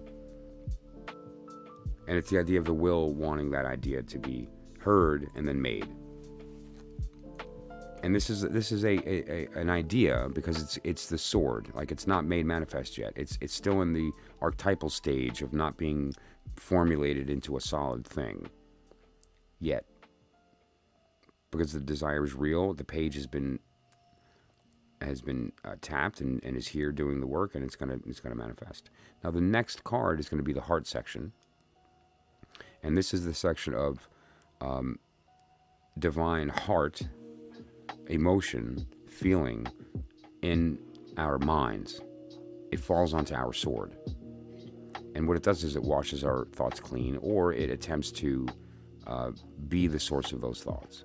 Now, the reason that it can't directly do that is that there's a layer around our brain called the ego that prevents things from falling through, and that is the thing that we need to contend with to bypass that blockage and just allow divine thoughts into our mind, divine heart into our mind, rather than divine into our brain and then blocked by ego and then into our heart through ego. Bad news. And so we're going to get there in a second.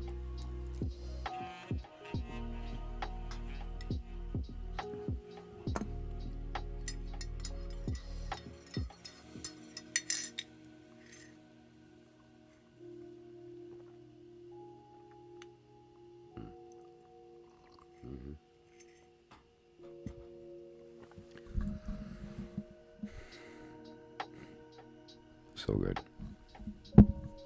So good. The enrolling of others.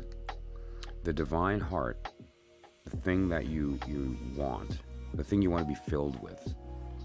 Because remember, this is the cup section. So that what desire means is the thing that you want to be filled with. Because divine heart is the perfect shape for the thing that you want to be filled by.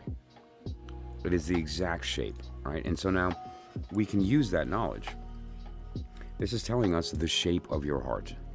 And the shape of your heart is 3, is wanting the other. All right, I forgot that you can't see these, so I'm sorry. Looking out into the distance of the ships that are, sailing, waiting, and has those 2 wands ready to go. To kind of take a trip with those 2 people, essentially to enroll these 2 in your idea, to bring this thing manifest, and there's 2 other people that are going to allow that to take place. Okay, at least in your heart, your divine heart is filled with the idea of wanting to share the experience. Which is interesting and very telling, because when I first started this, it was like I wasn't sure if you were the one who wanted to make it or if you don't care if somebody else did. It seems like, no, you do care. And you kind of want to be involved in the process. You don't want to do it alone, but you want to stay involved. Right?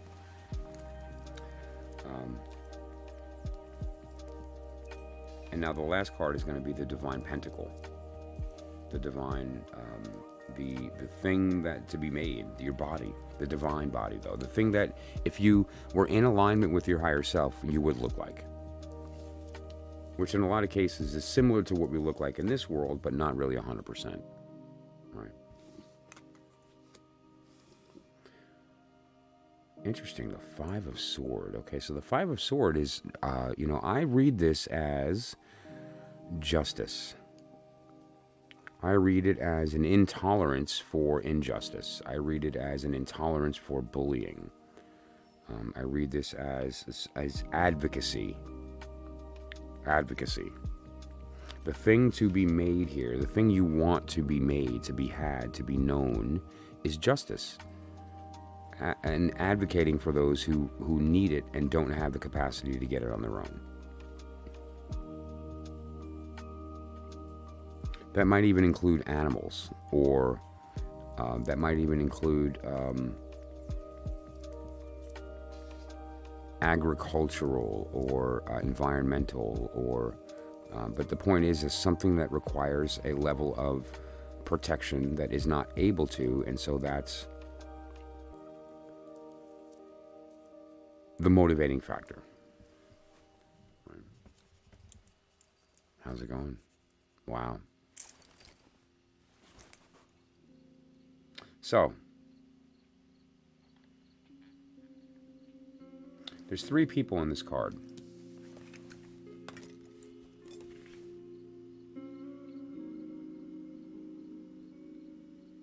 There's the person in the front that's got the swords with that smirk on his face, and then there's those 2 people in the back. Okay, and the one in the front is benefiting without earning it. It's not theirs, but they take it anyway. It's like a group of people that get together to do work, and one of them's doing all the work, and the other one is just taking all the credit. And then there's a third person that is trying to make it right. That's trying to kind of be the one in between. But the fact is that that's not going to work, because the one that's being selfish in the front,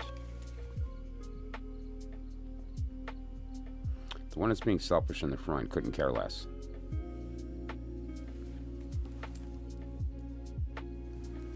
And so you can do all the work that you want to try to make it right.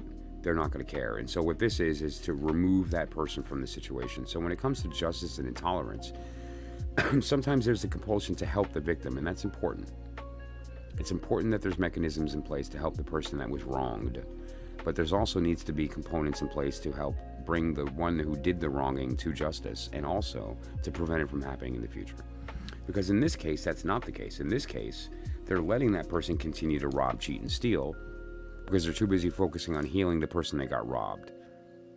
Which, it turns out, you can do both. You can do both, and you know that.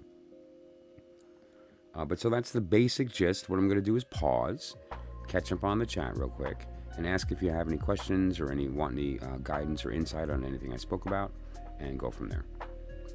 Okay, 3 of Wands, the World, the Magician, 7 of Pentacles, 3 of Wands, the World, the Magician, 7 of Pentacles.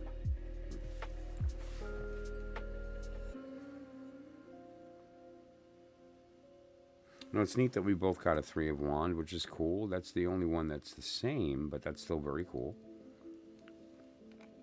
Your 3 of Wands wound up in the will position. And that makes sense, because what is the heart but the will transmuted? But they're the same thing.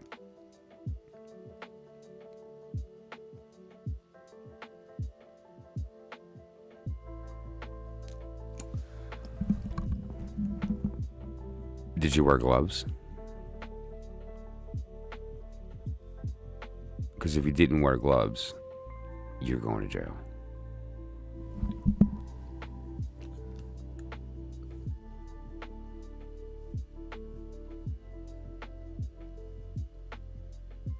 And actually, as soon as I'm done with Luana, we can take a look at that if you'd like. But I'm in the middle of a reading for somebody else, but I'm happy to look at that.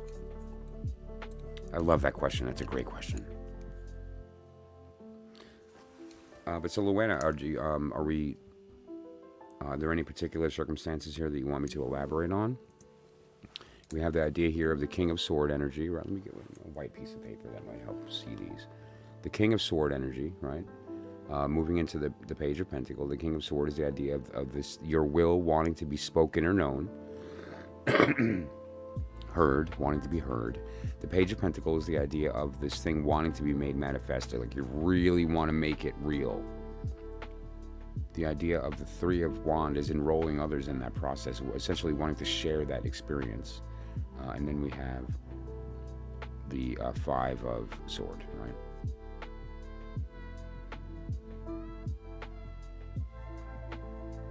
Okay. Let's just take a look here. Give me just a moment. I need to catch up on the chat here.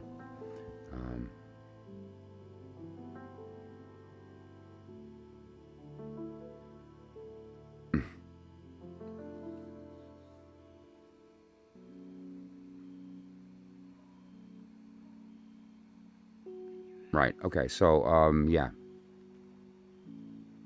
Just to be clear, like, I don't know. Just to be clear, I want to make sure, because I just want to be understanding. Quickly, Luann, I just paused because I'm just speaking to something that came up in the chat here that was held for review that I'm debating whether or not I'm going to show.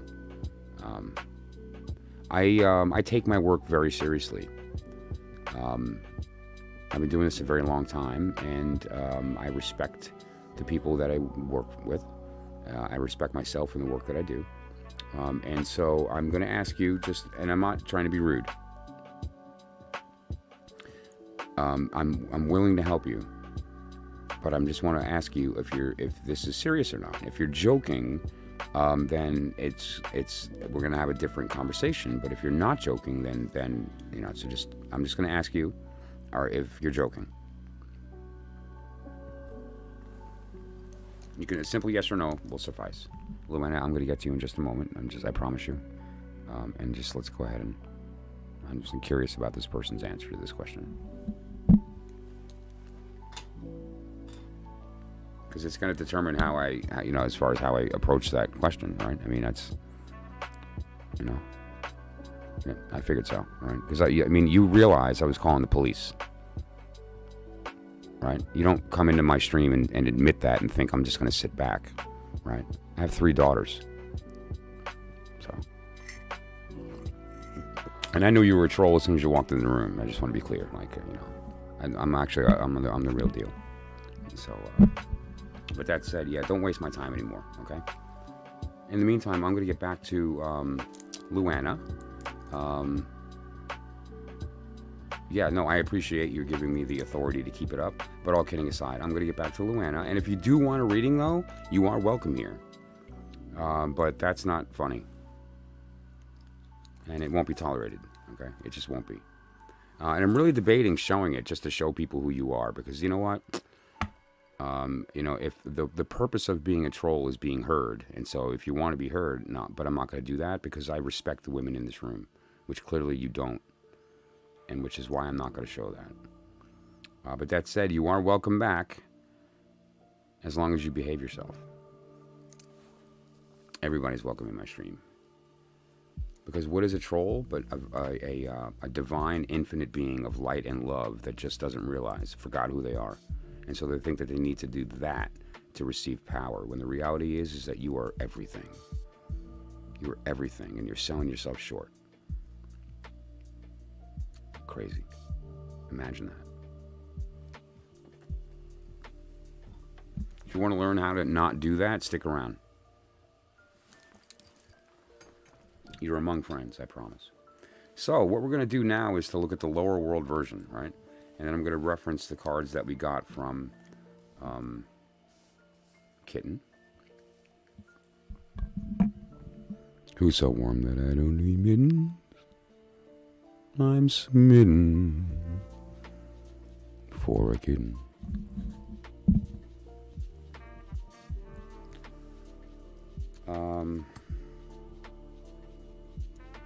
I'm curious where I want to start. I mean, I guess I'll do it in order, but I'm so curious about what this thing is that you must insist on manifesting, that you want to enroll these other people in, right?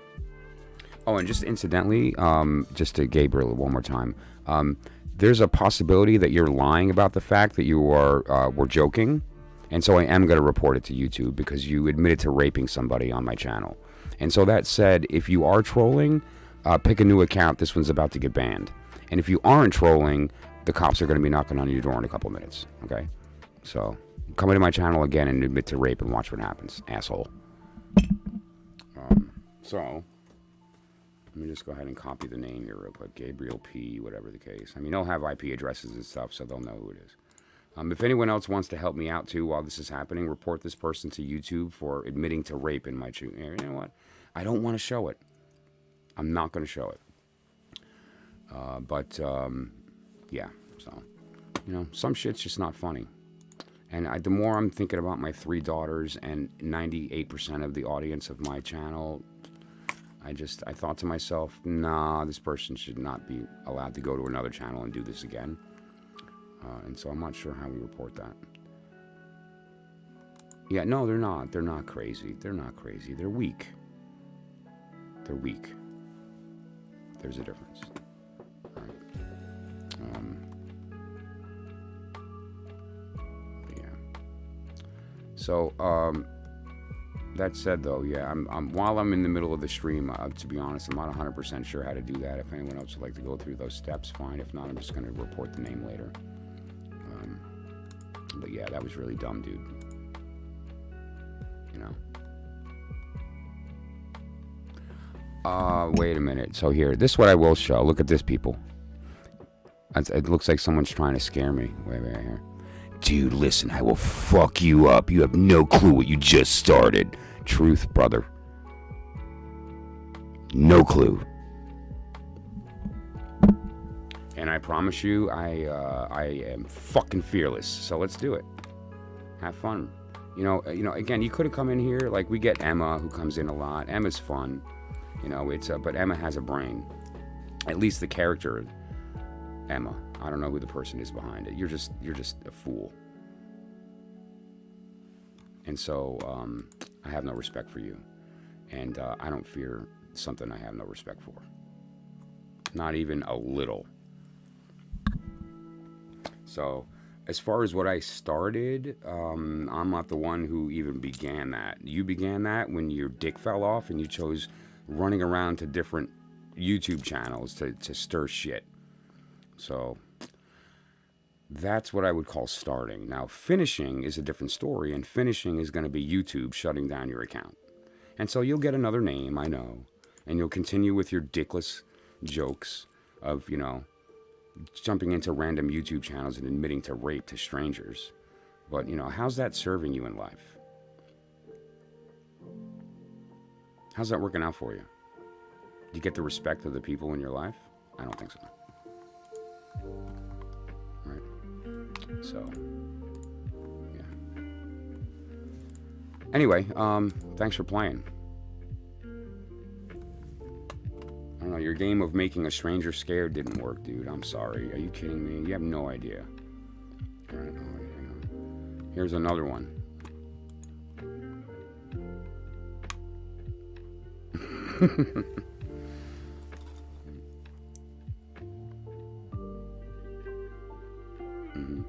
This is the funny part too, is that this person is, floats around all the YouTube channels, and that's fine because, what they don't realize is that AI knows every word that's being spoken right now, and this determination has already been made.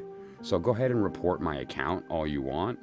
That's going to be found very easily in my favor, and so enjoy that, right? And my Facebook account is Go Fuck Yourself. My Twitter account is Fuck Yourself Deeper. And so feel free to that, okay? You can take a look at that. Yeah. Now, I don't post too often, so unfortunately, you're not going to really see too much. But that's the reality, right? Yep. No, actually, I have very, very few subscribers. That's true, because I focus on quality. And that's okay. I enjoy that. Yeah. Let's show it, too, here. The account is too small to block. Too small to block. I'm not sure what that means. Let's do this. I'm going to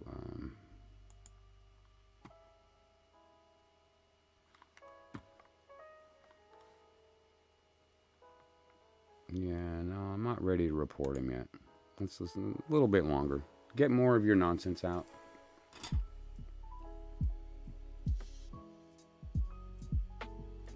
What else you got?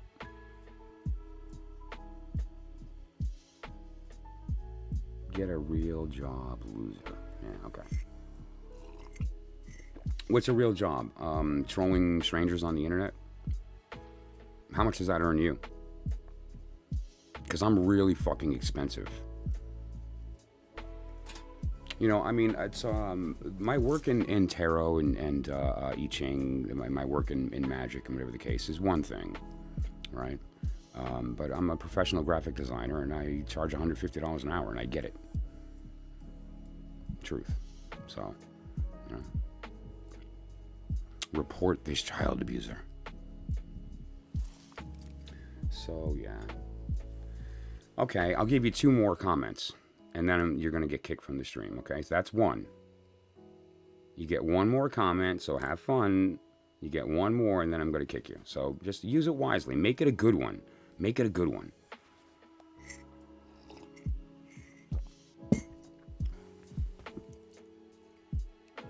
Good.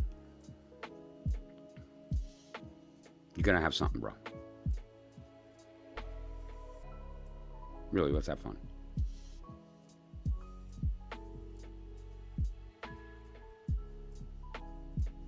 Nothing?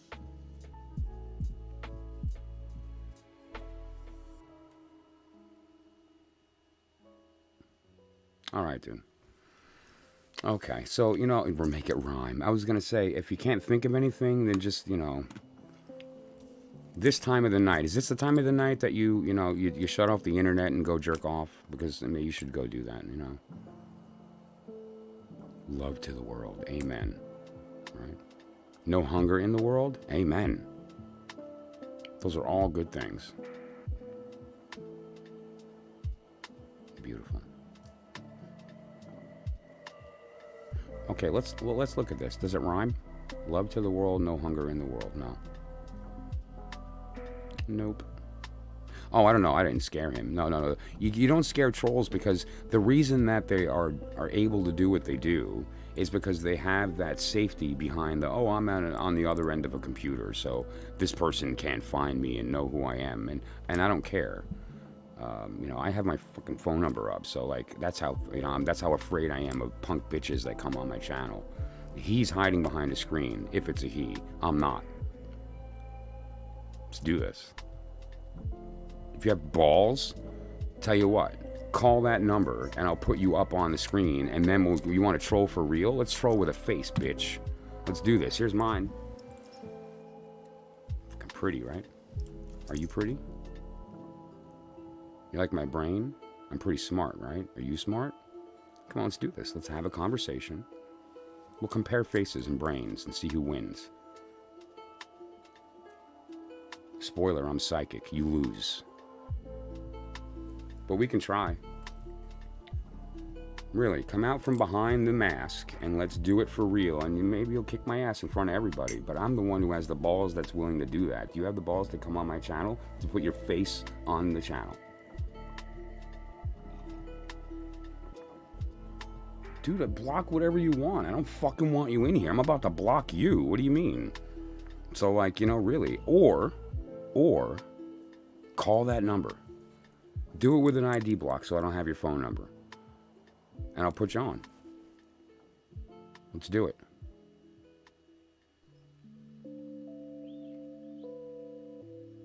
No? Yes? Man, come on, really. This will be fucking internet gold.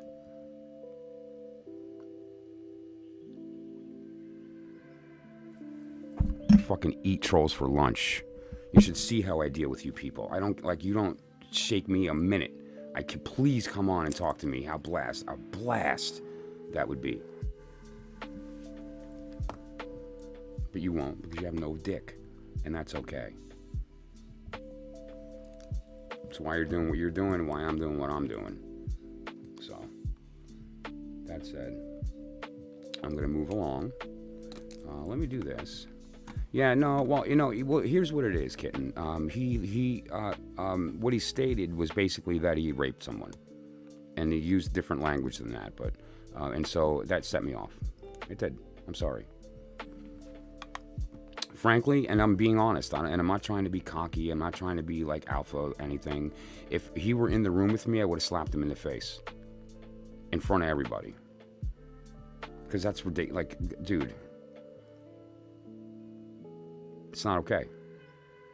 And sometimes a man needs to step up. That person obviously doesn't have a father, right? As a man needs to step up and teach him how to be a man. And you don't.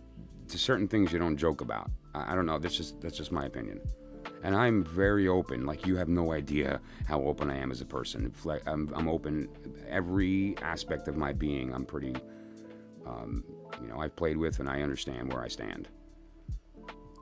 And you know, I have a very thin filter when I'm not live. All right, I have a very thin filter. I do. I'm a vulgar man. I'm an Italian from Brooklyn. You know, I am very comfortable with my sexuality, and I'm very comfortable with F-bombs. And so, you know, my filter is thin. But was not okay with that. So, I did something very illegal. Am I going to jail? Dumbass. Yes. Yeah, in a couple of years, that's where you're going to be. Either that or still in your mom's basement and running out of Vaseline every night because, you know, you're here, you know, joking about raping people instead of talking to girls because you can't. And it's not about talking to girls. It's about being able to speak your truth instead of this nonsense.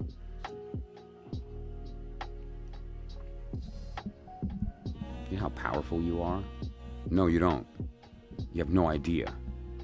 If you want to know, stick around and stop talking bullshit and listen.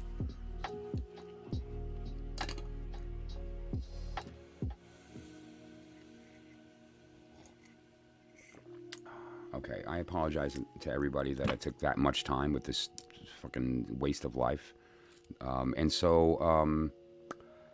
Yeah, I'm going to ignore that. And let me just do this now. Let me just block the name, so if this person decides to come in, just report them. And then, like, hide them from the channel. Unwanted porn, child abuse, hate speech or violence. Right, hate speech and violence, that's accurate, right? Would that be considered promoting terrorism? No, he just admitted to raping somebody. Harassment or bullying, maybe suicide or self-injury, potentially. I mean, somebody who's going to do that is actually probably really hating himself and is, you know, misinformation. Okay, so, well, it's also misinformation, but this is hate speech and violence.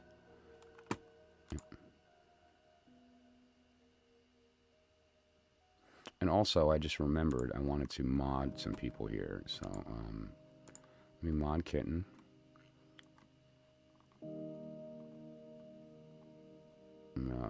Incidentally, here's Luana and Bree. If you're still here, Bree, I'm just going to mod you as well. And, you know, now, keep in mind, you know my rules, right? Like, you don't just jump to remove people unless they're getting, like, there's a reason. No longer moderator, why? Did I,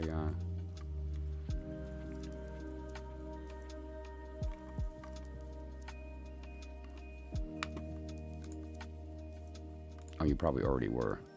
Oh, you already were. Duh. Yeah, okay. All right, so, yeah, there we go. Great.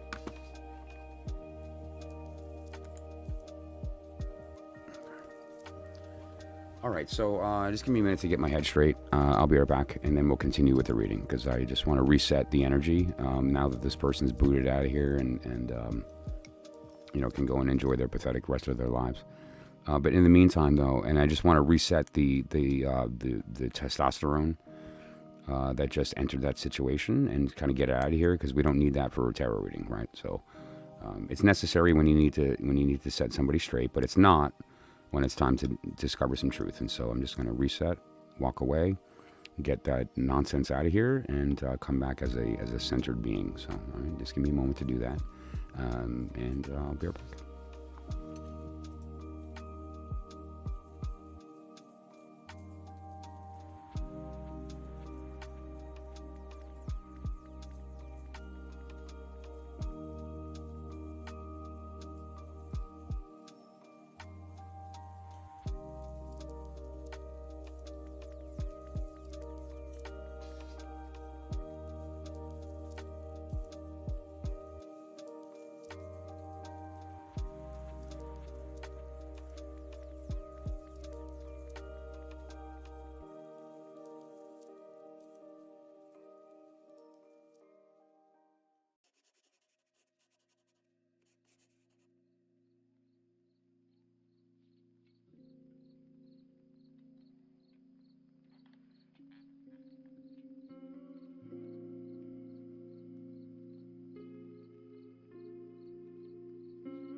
I win.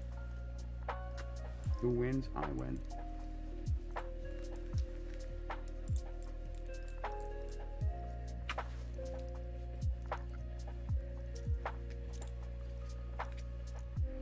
I get to talk to smart people all night long and pet pretty puppies. I win. Isn't that right, baby? Yes, it is. Okay. All right. Let's continue.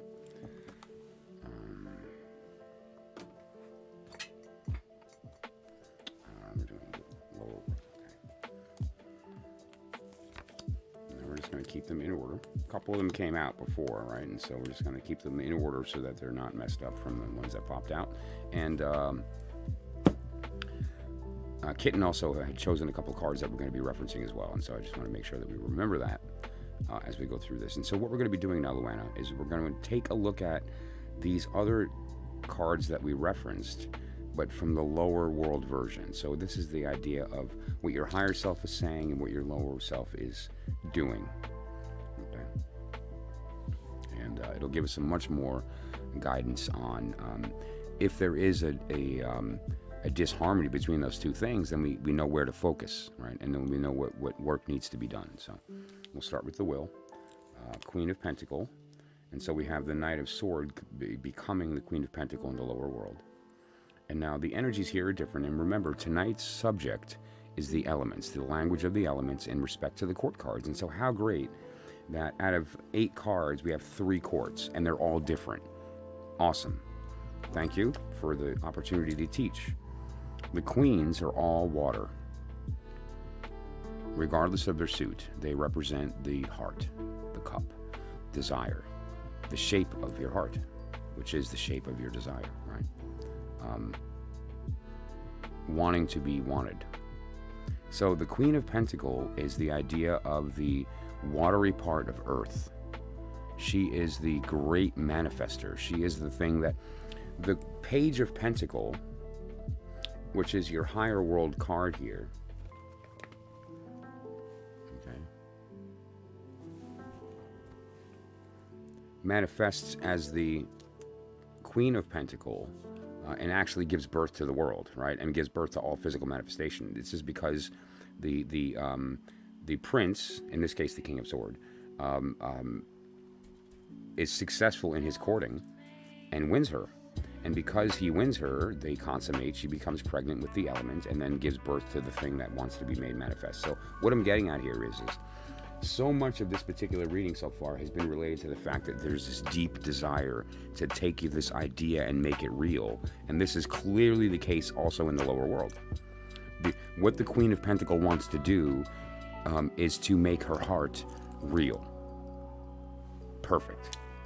What the king wants to do is to have his will heard. So it's the same kind of idea, just manifested as the opposite gender and polarity. It's beautiful. It's actually a beautiful description of the similarities between and the polarity between these elements of the masculine version and the King of Sword. I'm sorry about that. The masculine version in the King of Sword, and then the feminine version down here in the Pentacle, right? Really something, really something. It's a perfect example of how the interplay of the elements works together to give us that understanding. So this is just beautiful because it came out very similar, and it's just a almost a holographic representation. So I'm going to move on. The next section here is the Page of Pentacle. This is in the section on higher world of the sword, mind, that is installing whatever this is into the lower world heart. So this desire that you have in your heart that's being installed from the higher world is in the form of the Page of Pentacle is the King of Wand. We have another court card.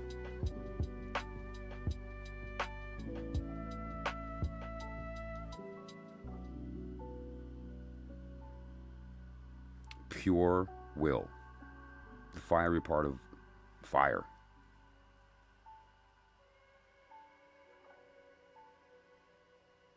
It also incidentally refers to the rising sun, right?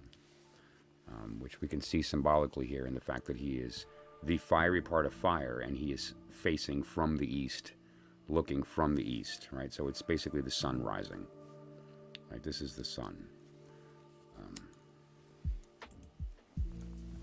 The divine masculine. And incidentally, the divine feminine in the tarot is the Queen of Pentacles. So, I mean, really, get that, right? Isn't that something? You know, it looks like that what's on your heart, what's on your mind, the thing that you want to make manifest is pure absolute will. It's the idea of